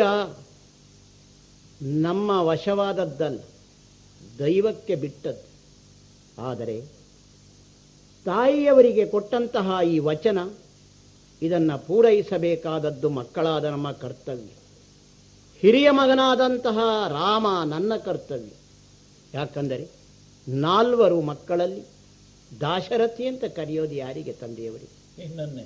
ಆದ್ದರಿಂದ ದಶರಥ ಸಾರ್ವಭೌಮನ ಸಂಪೂರ್ಣವಾದ ಭೌತಿಕ ಸಂಪತ್ತಿಗೆ ರಾಮಚಂದ್ರ ಅಧಿಕಾರಿ ಆಗ್ತಾನೆ ಅಂತಾದರೆ ಪಾರಮಾರ್ಥಿಕ ಸಂಪತ್ತಿಗೆ ಅಧಿಕಾರಿ ಆಗಲಿ ತಂದೆಯವರೇ. ಓಹೋ, ತಮ್ಮಲ್ಲಿ ನನ್ನದು ವಾದವಲ್ಲ. ಹಾ, ಜೀವನದ ಅನುಭವದ ಅಗ್ನಿಯಲ್ಲಿ ಬೆಂದು ನೊಂದು ಒಂದು ಪರಿಪಕ್ವವಾದ ವ್ಯಕ್ತಿಯಾಗಿರುವ ತಮ್ಮಂಥವರಲ್ಲಿ, ವಿಚಾರ ಸಾಗರರಾದ ತಮ್ಮಂಥವರಲ್ಲಿ, ಆಧ್ಯಾತ್ಮಿಕ ವಿಚಾರಗಳನ್ನು ಆಚರಣೆಯಲ್ಲಿ ತಂದ ತಮ್ಮಂಥವರಲ್ಲಿ ನನ್ನ ಅರಿಕೆ ಇತ್ತು. ಈ ಚಿಂತೆ ಬೇಡ, ಕೊರಗದಿರಿ. ನಾನು ಒಂದು ದಿನ ಇರಲಿ, ಒಂದು ಕ್ಷಣ ಕೂಡ ಇಲ್ಲಿದ್ದರೆ ನನ್ನ ಮನಸ್ಸು ಚಂಚಲವಾಗ್ತಿದೆ. ತಂದೆಯವರೇ, ಹಾ, ಮಾತು ಕೊಟ್ಟ ಕೂಡಲೇ ಮಾತು ಬಾಯಿಂದ ಹೊರ ಬರುವುದರಲ್ಲಿ ಆಚರಣೆಗೆ ಬರಬೇಕು ಎನ್ನುವ ಮನತನ ಅಲ್ಲವೇ? ಓಹೋ, ಅಯೋಧ್ಯ ನಗರಿಗೆ ಭೌತಿಕ ಸಂಪತ್ತಿನಲ್ಲಿ ಯಾರಿಂದಲೂ ಯುದ್ಧ ಮಾಡಿ ಗೆಲ್ಲಲಿಕ್ಕೆ ಅಸಾಧ್ಯವಾದ ನಗರಿ ಅಂತ ಇದ್ದ ಹಾಗೆ ಸತ್ಯನಗರಿ ಎಂಬ ಹೆಸರು ಇಲ್ಲವೇ? ಆಳಿರುವಂತಹ ಹರಿಶ್ಚಂದ್ರ ಶಿಬಿ ಮುಂತಾದವರು ಸತ್ಯವಾಕ್ಯಕ್ಕಾಗಿ ತಮ್ಮನ್ನೇ ತಾವು ತೆತ್ತವರಲ್ಲವೇ? ಹಾ, ಅಂತಹ ಅರಸರ ಈ ಪಂಕ್ತಿಯಲ್ಲಿ ಸೂರ್ಯವಂಶೀಯರ ಆನುವಂಶಿಕವಾದ ಧರ್ಮ ಪದ್ಧತಿಯಲ್ಲಿ ನಡೆಯಬೇಕಾದ ನನಗೆ ಆಶೀರ್ವಾದ ಮಾಡಬೇಕು, ಮಂಗಲವಾದ ವಿಚಾರ ಇಡಬೇಕು. ಇದು ಹೋಗಿ ಬರುವುದಕ್ಕೆ ಅಪ್ಪಣೆ ಕೇಳುತ್ತಾ ಇದ್ದೇನೆ. ಮಗನೇ ತುಂಬು ಮನಸ್ಸಿನಿಂದ ಆಶೀರ್ವದಿಸಿ ಕಳಿಸಬೇಕು. ಕುಮಾರ, ಹಾ, ನಾನು ಏನು ಹೇಳಿ, ನೀನಂತೂ ಸುಖವಾಗಿರಬೇಕಾದ್ದು ಮುಖ್ಯ. ಸರಿ. ನಿನ್ನ ಮನಸ್ಸಿಗೆ ನೆಮ್ಮದಿ ಹ್ಮ್ ಉಂಟು ಮಾಡಬೇಕಾದದ್ದು ಮುಖ್ಯ. ಆವಾಗ ನಾನು ಇಷ್ಟೇ ಹೇಳೋದು, ಯಥೇಚ್ಛಸಿ ತಥಾ ಕುರು. ನಿನ್ನ ಇಚ್ಛೆಗೆ ವಿರೋಧವಾಗಿ ಅಲ್ಲ. ನನಗೊತ್ತುಂಟು ನನ್ನ ಮಗ ಸ್ವೀಕರಿಸುವ ಮಾರ್ಗ ಸರಿ. ಯಥಾ ಯೋಗ್ಯಂ ಹ್ಮ್ ಪ್ರಪತ್ತವ್ಯ. ಇನ್ನೇನು ಮಾತು, ಇನ್ನೇನು ಮಾತು. ಅನುಗ್ರಹೀತನಾದೆ.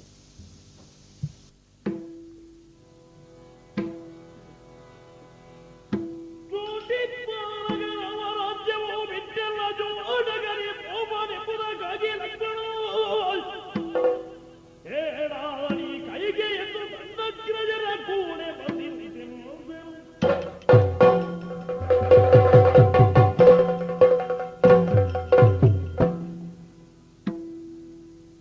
ಇದ್ದಕ್ಕೆ ಇದ್ದ ಹಾಗೆ ಅಯೋಧ್ಯೆಯ ಆಕಾಶದಲ್ಲಿ ಕಾರ್ಮೋಡಗಳು ಕವಿದು ಹೋದುವಲ್ಲ. ಅಲ್ಲ ಅಲ್ಲ, ಇದು ಸೂರ್ಯಗ್ರಹಣವೇ ಇರಬಹುದೇ? ಇದ್ದರೆ ಇದನ್ನು ನಿವಾರಿಸುವುದಕ್ಕೆ ನಾನೇ ಮುಂದಾಗಬೇಕು. ಎಲ್ಲಿಯ ರೂಢಿ, ಯಾವ ರೂಢಿ, ಯಾರ ರೂಢಿ? ಪ್ರಶ್ನೆ ಉಂಟು. ನಾನು ನಿರಂತರವಾಗಿ ರೂಢಿಯನ್ನು ಪಾಲಿಸಿಕೊಂಡು ಬಂದಂತಹ ಸೂರ್ಯವಂಶದಲ್ಲಿ ಅಯೋಧ್ಯೆಯ ಸಿಂಹಾಸನ ಸಿಗುವುದಾದರೆ ನಮ್ಮ ಅಣ್ಣನಿಗೆ ಸಿಗಬೇಕು, ರಾಮಭದ್ರನಿಗೆ. ಅದನ್ನು ನಿರಾಕರಿಸುವ ಶಕ್ತಿ ನಮ್ಮ ಅಪ್ಪನಿಗೂ ಇಲ್ಲ, ಅಲ್ಲ ಕೈಕೇಯಿಗೂ ಇಲ್ಲ.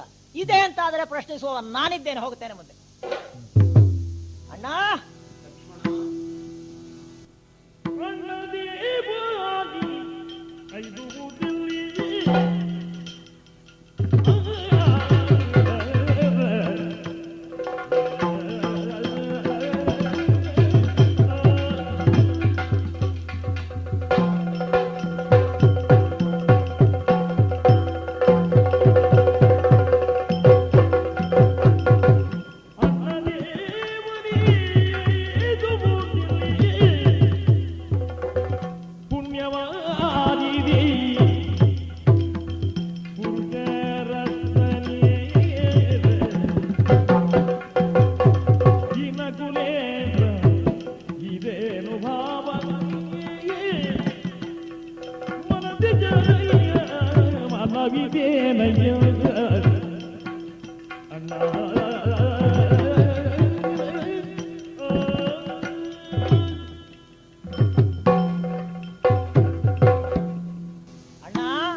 ಏನು ಲಕ್ಷ್ಮಣ?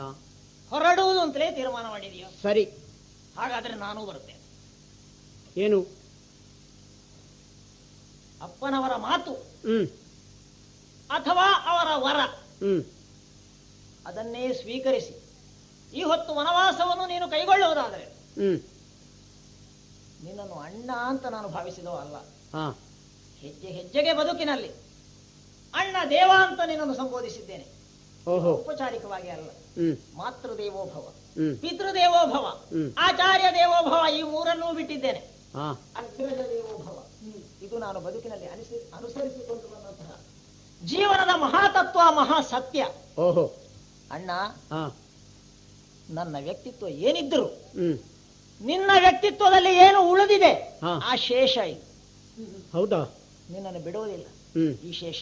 ಹ್ಮ್ ಅಣ್ಣ, ಹ್ಮ್ ಹೋಗುವುದೇ ಲಕ್ಷ್ಮಣ. ಹೋಗುತ್ತಿ ಅಂತ ಆದ್ರೆ ಹ್ಮ್ ನಿನ್ನನ್ನು ಹಿಂಬಾಲಿಸಿ ಹ್ಮ್ ಮಾತ್ರ ಸ್ವರೂಪಿಣಿಯಾದಂತಹ ನಮ್ಮ ಅತ್ತಿಗೆ ಬಂದಿದ್ದಾಳಲ್ಲ, ಹ್ಮ್ ನಾನು ಇದ್ದೇನೆ. ಓಹೋ. ನಾನು ಇದ್ದೇನೆ. ಹಾ ಇದ್ದೇನೆ ಮಾತ್ರ ಅಲ್ಲ, ಹ್ಮ್ ಇನ್ನೊಂದು ಪ್ರಶ್ನೆಗೂ ಇದ್ದೇನೆ. ಹಾ ಹೌದು. ಏನು?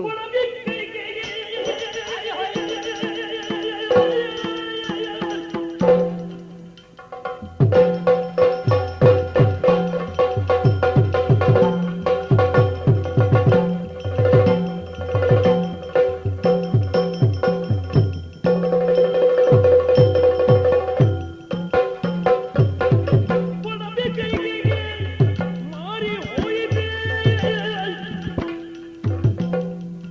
ದೃಢದಿ ಮಾಡಿದು ಭಕ್ತವತ್ಸಲ ದೃಢದಿ ಮಾಡಿದು ಭಕ್ತವತ್ಸಲ.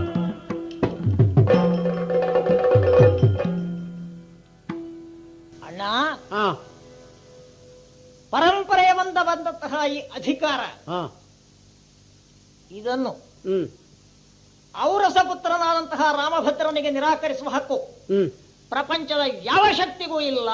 ಓಹೋ. ಇದು ನನ್ನ ತೀರ್ಮಾನ. ಹ್ಮ್ ಸೂರ್ಯವಂಶದ ಹ್ಮ್ ನಿರಂತರವಾಗಿ ಹರಿದು ಬಂದಂತಹ ಪರಂಪರೆಯ ಪ್ರವಾಹ ಹ್ಮ್ ಯಾವ ಸತ್ಯವನ್ನು ಗುರುತಿಸಿದೆ ಹ್ಮ್ ಅದನ್ನು ಧಿಕ್ಕರಿಸುವುದಕ್ಕೆ ಯಾವ ಶಕ್ತಿಯಿಂದಲೂ ಸಾಧ್ಯವಾಗುವುದಿಲ್ಲ. ಹಾ ನಾನು ಪ್ರಶ್ನೆ ಮಾಡ್ತೇನೆ, ಏನು? ಯಾರಂತೆ ಹ್ಮ್ ಯಾರಂತೆ ಈ ಭೂಮಿಯನ್ನು ಮಾರಾಟ ಮಾಡಿದವರು? ಏನು ಒಡವಿ ಕೈಕೆಗೆ ಮಾರಾಟ ಆಗಿ ಹೋಯ್ತೋ? ಹಾ ಹಾ ಹಾ ಏನು ನಮ್ಮ ಅಪ್ಪನ ಸ್ವಾರ್ಜಿತವೋ ಇದು? ತಮ್ಮ ಹ? ಸ್ವಲ್ಪ ಪಿತ್ರಾರ್ಜಿತವಾಗಿ ಬಂದಂತಹ ಸೂರ್ಯವಂಶದ ಮಾತಿಗೆ ಒಂದು ಸೀಮೆ ಇರಲಿ, ಮಹಾಸಂಪತ್ತು. ಮಾತಿಗೆ ಸೀಮೆ ಇರಲಿ. ಪ್ರಶ್ನೆ ಬಂದ್ರೆ ಬರಲಿ. ನಮ್ಮಿಬ್ಬರಲ್ಲಿ ಆಗಬೇಕಾದಂತಹ ಸಂಭಾಷಣೆ ಯಾರಿಗೂ ನೋವಾಗಬಾರದು. ಪೂರ್ವಕ್ಕೆ ಹೊಡೆದಂತಹ ಬಾಣ ಪಶ್ಚಿಮಕ್ಕೆ ಹೋಗಿ ನಾಟಬಾರದಲ್ಲ. ತಪ್ಪಿದೆ ಅಣ್ಣ. ಹಾಗಲ್ಲ, ಆ ಬಾಣದ ಗುರಿ ತಪ್ಪಿತು. ಏನು ಲಕ್ಷ್ಮಣ? ಸಮಾಜಿನಿದ್ಯಾಕೋ ಕೋಪ ಸುಮ್ಮನೆ ಇರುವಿಯೇ ಸಮ್ಮತವಲ್ಲವೋ ಸತ್ಯ ಧರ್ಮವೀರುವುದು ಸಮ್ಮತವಲ್ಲವೋ ಸತ್ಯ ಧರ್ಮವೀರುವುದು ಸುಮ್ಮನೆ ಇರುವಿಯೇ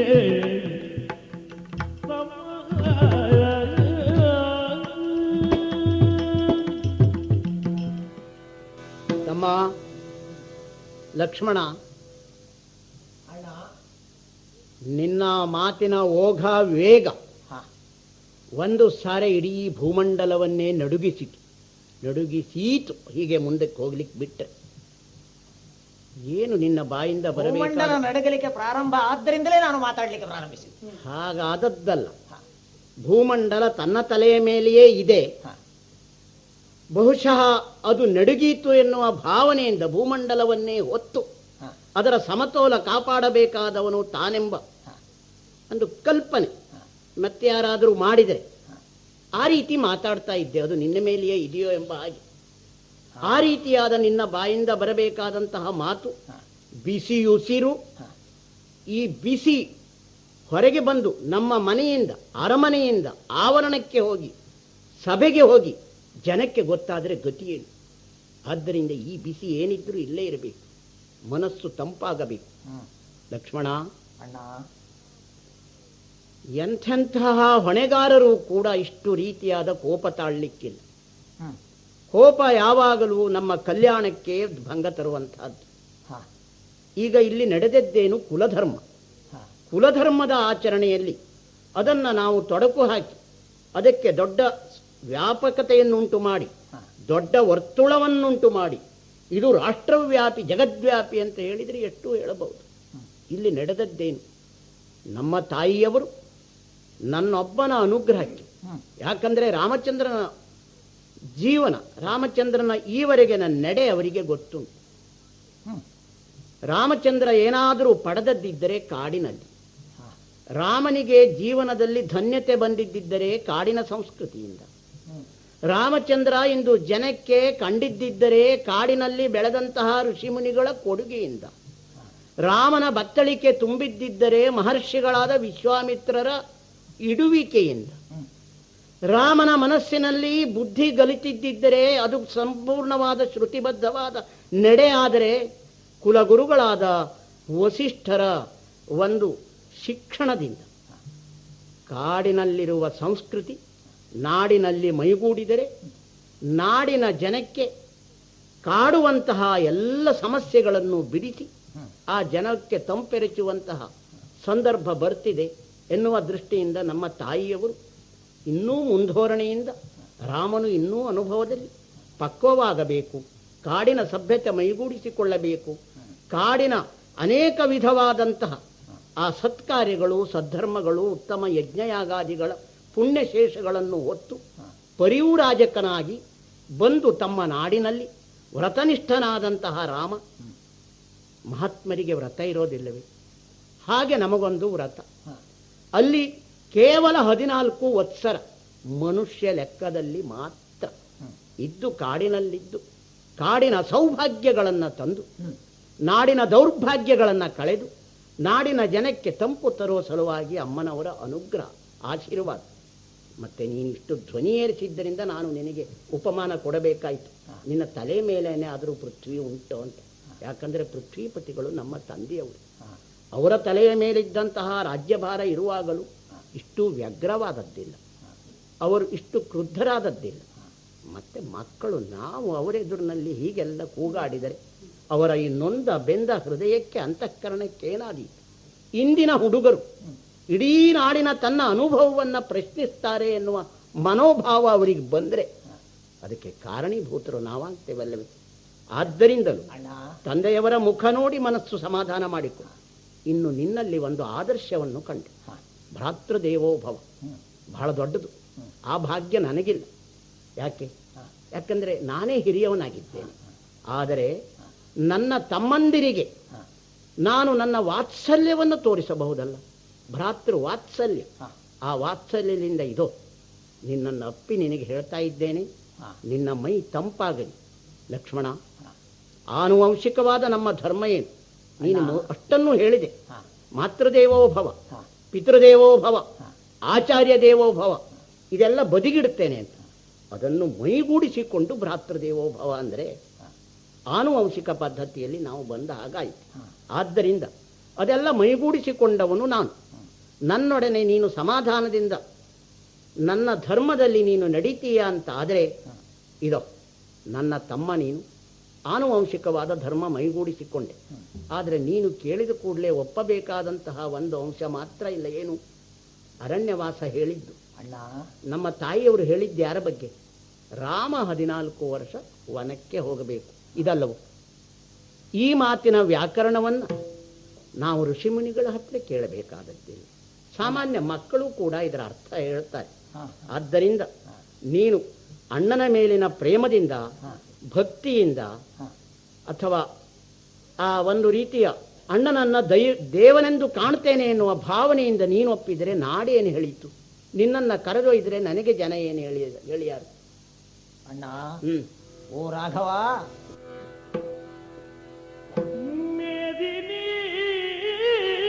ರಾಮ ನಿನ್ನ ಪಾದವನ್ನು ಅಗಲಿನ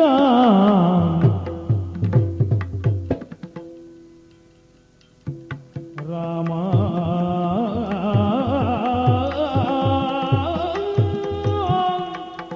ನಿನ್ನ ಪಾದವನ್ನು ಅಗಲಿನ ಮೇದಿನಿಯೋಳಿರೇನು ತಾಯ ಪಾದದ ನಿನ್ನ ಪಾದವನ್ನು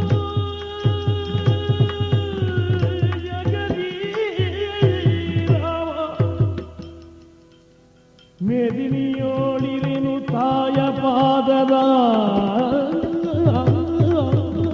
ಹಣೆ ರಾಮ ರಾಮ ರಾಮ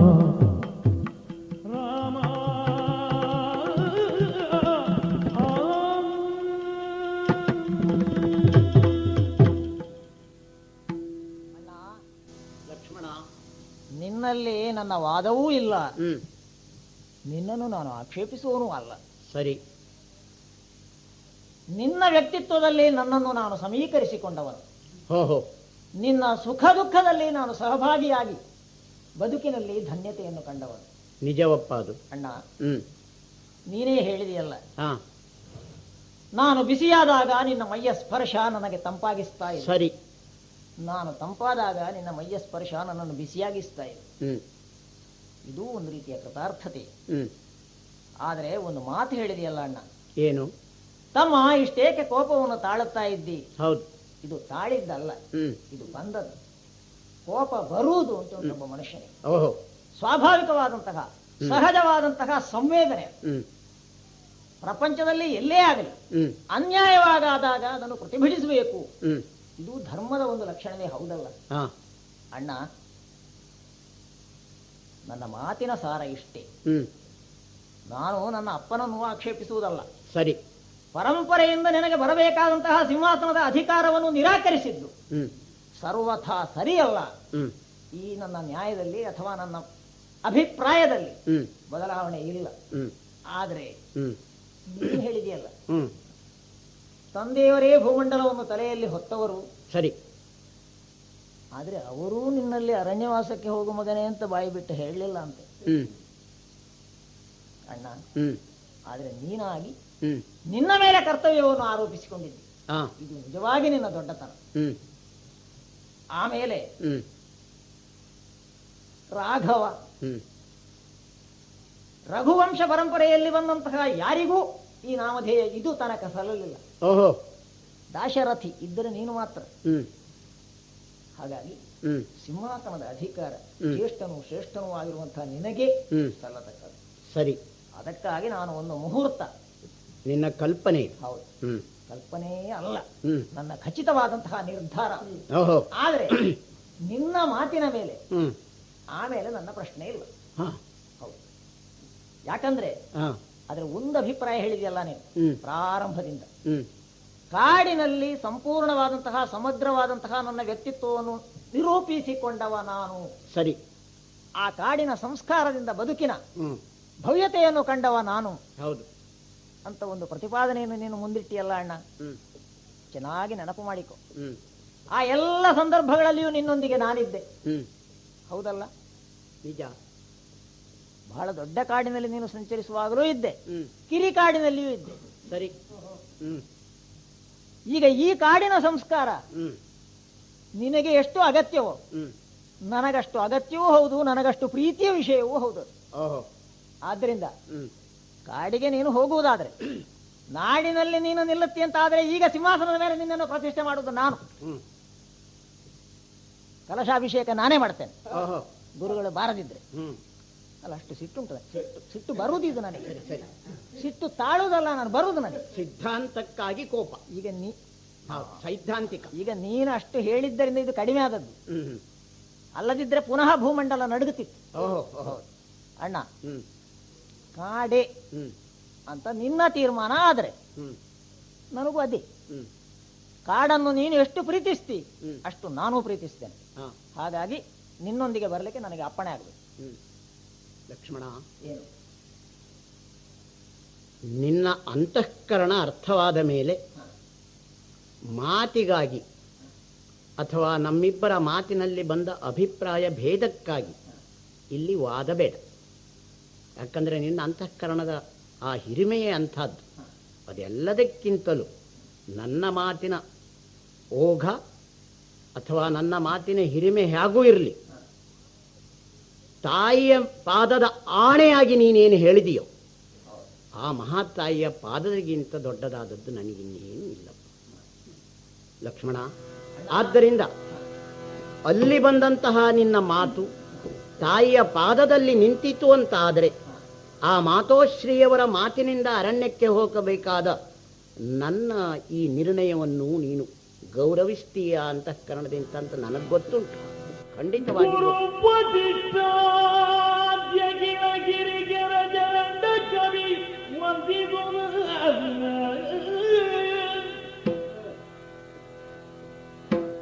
ಗುರು ವಸಿಷ್ಠ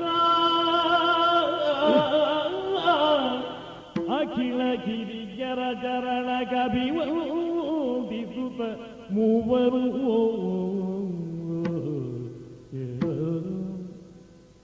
ವರ ಮಹಾಮಂದಿರವ ಪೊರಟರು ಪೂರ್ವಮುಖವಾಗಿ ವರ ಮಹಾಮಂದಿರವ ಪೊರಟರು ಪೂರ್ವಮುಖವಾಗಿ ಗುರು ವಸಿಷ್ಠಾದ್ಯಕಿಲ ಹಿರಿಯರ ಚರಣ ಕವಿ ವಂದಿಸುತ್ತ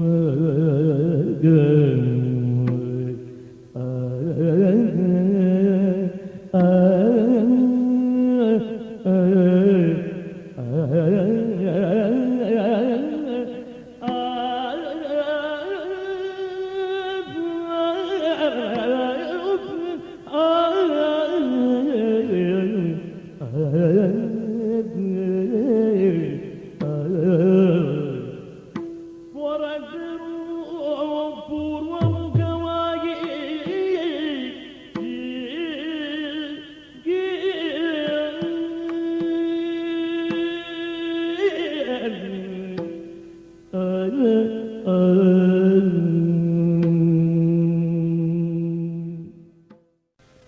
ನೆರಳಿನಂತೆ ನನ್ನನ್ನ ಅನುಸರಿಸುತ್ತಾ ನೀನು ಬರುವುದಕ್ಕೆ ಸಿದ್ಧನಾಗಿದ್ದೆ. ನಿಜ. ನಿನಗಿಂತ ಮೊದಲೇ ನಿನ್ನ ಅತ್ತಿಗೆಯಾದ ಜನಕನಂದಿನಿ ಸೀತೆ ನನ್ನ ಮನವೊಲಿಸಿ ಮೂದಲಿಸಿ ನಾನಾ ವಿಧದಿಂದ ನಾನು ಗಮಿಸುವಂತಹ ಮಾರ್ಗದಲ್ಲಿ ತಾನು ಹಿಂದೆ ಬರುವುದಕ್ಕಾಗಿ ಸಿದ್ಧಳಾಗಿದ್ದಾಳೆ. ಈವರೆಗೆ ನಿನ್ನ ಆವೇಶ ಎಲ್ಲ ರಾಮನಲ್ಲಿರುವ ನಿಷ್ಠೆಗಾಗಿಯೇ ವಿನಃ ರಾಜ್ಯದಲ್ಲಿರುವ ಸಿಟ್ಟಿಗಾಗಿ ಅಲ್ಲ ಎನ್ನುವುದನ್ನು ನಾನು ಬಲ್ಲೆ. ನಿನ್ನ ಅಂತರಂಗ ನನಗೆ ಗೊತ್ತುಂಟು. ಮೇಲೆ ಮಾತ್ರ ನೀನು ಹೆಡೆಯಾಡಿಸುವವನೇ ವಿನಃ ಅಂತರಂಗದಲ್ಲಿ ಅಮೃತವನ್ನು ತುಂಬಿಕೊಂಡವನು. ನಿನ್ನ ಶ್ರೀರಕ್ಷೆಯಲ್ಲಿ ನಾನೇನು, ಬ್ರಹ್ಮಾಂಡವೇ ಇದ್ದೀತು. ಇಂತಹ ಹಿರಿ ಹೃದಯ ಯಾವ ವ್ಯಕ್ತಿಯಲ್ಲುಂಟು ಆತನಲ್ಲಿ ಈ ಬ್ರಹ್ಮಾಂಡದ ನಾಶವಾದರೂ ಕೂಡ ಶೇಷ ಒಳಿದೀತು. ಆದ್ದರಿಂದ ಲಕ್ಷ್ಮಣ, ಇದೋ ಅಣ್ಣ, ಈಗ ಇನ್ನೇನೂ ಇಲ್ಲ. ನಿನ್ನ ಅಂತಃಕರಣ ಶುದ್ಧವಾದ ಮೇಲೆ ವಿಶೇಷ ಆಗಲಿ. ಈಗ ನಾವು ನನ್ನ ಮಾರ್ಗದ ಆಚರಣೆ ನಿನ್ನ ಅನುಸರಣೆ ಆಗಬೇಕು. ಇದೋ ವಸಿಷ್ಠರನ್ನು ನಾವು ಸಭೆಯಲ್ಲಿ ಅವರ ಪಾದಪದ್ಮಗಳಿಗೆ ನಮಸ್ಕಾರ ಮಾಡಿದ್ದೇವೆ. ನೀನೇನೂ ಇಲ್ಲ, ಮನಸ್ಸಲ್ಲಿ ಸ್ಮರಿಸಿದರೆ ಸಾಕು. ಬಾಲ್ಯಾರಭ್ಯ ನಾವು ಮಾಡಿದಂತಹ ಸರ್ವ ಅಪರಾಧಗಳನ್ನು ಗುರುಗಳು ಕ್ಷಮಿಸಬೇಕು. ಅರಣ್ಯಕ್ಕೆ ಹೋಗುವುದಕ್ಕೆ ಅನುಗ್ರಹ ಮಾಡಬೇಕು. ಗುರುಗಳ ಆಶೀರ್ವಾದದ ಶ್ರೀರಕ್ಷೆ ಇದ್ದರೆ ರಾಮ ಲಕ್ಷ್ಮಣ ಸೀತೆಯರು ಅರಣ್ಯವಾಸದ ಈ ಪರೀಕ್ಷೆಯನ್ನು ಉತ್ತೀರ್ಣಿಸಿ ಸ್ವರಾಜ್ಯಕ್ಕೆ ತಿರುಗಿ ಬಂದು ಇಲ್ಲಿರುವಂತಹ ಪ್ರಜಾಜನರ ಪರಿಪಾಲನೆಗೆ ಬೇಕಾದಂತಹ ಸಾತ್ವಿಕ ಸಂಪತ್ತನ್ನು ಸಿದ್ಧಪಡಿಸಿಕೊಂಡು ಬರ್ತಾರೆ ಎನ್ನುವ ಅಭಿಪ್ರಾಯ ಹೊಂದಿದ್ದೇವೆ. ನಮೋ ನಮಃ. ಹಿರಿಯರನ್ನೆಲ್ಲ ಮನಸ್ಸಿನಲ್ಲಿ ಸ್ಮರಿಸಿ ಅವರನ್ನೆಲ್ಲ ನಾವು ದೀರ್ಘದಂಡ ಪ್ರಣಾಮದಿಂದ ಗೌರವಿಸಿದ್ದೇವೆ. ಈ ಎಲ್ಲ ಕಾರ್ಯಗಳಿಗೂ ಈ ಅರಣ್ಯವಾಸದ ಈ ವನಗಮನದ ಈ ಮೂಲಕ್ಕೆ ಕಾರಣಳಾದಂತಹ ನಮ್ಮ ಮಾತೋಶ್ರೀ ಕೈಕಾಮ್ಮನವರಿಗೆ ಇದೋ ದೀರ್ಘದಂಡ ಪ್ರಣಾಮಗಳು. ಅಡ್ಡ ಬೀಳಬೇಕಲ್ಲ ಲಕ್ಷ್ಮಣ, ನಮಸ್ಕಾರ ಮಾಡು. ನಿನ್ನ ನಮಸ್ಕಾರ ಪದ್ಧತಿ ಹೀಗಲ್ಲವಲ್ಲ, ಉದ್ದವಾಗಿ ಪಾದಗಳಲ್ಲಿ ಹಣೆ ಹಚ್ಚಿ ನಮಸ್ಕಾರ ಮಾಡಬೇಕಾದವನು. ಇದು ನಮ್ಮ ನಿಮ್ಮಲ್ಲೇ ಕೇಳುವ ಹಾಗೆ ಹೇಳಿದ್ದೇನೆ, ಮತ್ತಾರಿಗೂ ಕೇಳೋದಿಲ್ಲ. ಅನಂತಾನಂತ ವಂದನೆಗಳು. ಹೋಗಿ ಬರೋಣ, ಪೂರ್ವಾಭಿಮುಖವಾಗಿ ಹೋಗೋಣ. ಕರದು ಪರಶುಪಾಶ ಕುಜಧಾರಿಗೆ ಹರುಷದಿ ಬಗರ ಪೊರೆವವಾಗಿಯೇ ಉರಗ ಭೂಷಣನ ಕುಮಾರ ಗಜವದನ ಚರಣ ಕಮಲ ಗಳಿಗಾರತಿಯತ್ತೀರಿ ಉರಗ ಭೂಷಣನ ಸುಕುಮಾರ ಗಜವದನನ ಚರಣ ಕಮಲಗಳಿಗಾರತಿ ಎತ್ತೀರೆ ಆರತಿ ಬೆಳಗಿರೆ ಆರತಿ ಎತ್ತೀರೆ ಉರಗ ಭೂಷಣನ ಸುಕುಮಾರ ಗಜವದನನ ಚರಣ ಕಮಲಗಳಿಗೆ ಆರತಿ ಎತ್ತೀರೆ ಆರತಿ ಬೆಳಗಿರೆ ಆರತಿ ಎತ್ತೀರೆ ಕರತಳು ಪರಶುರಾಯ ಕುಳನಾರಗೆ ಹರಹರಿ ಭಕ್ತರ ಪೊರೆವಗೆ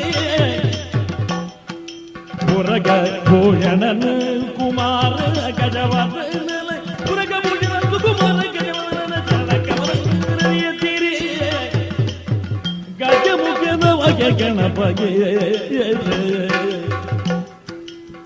ಮಂಗಲವೋ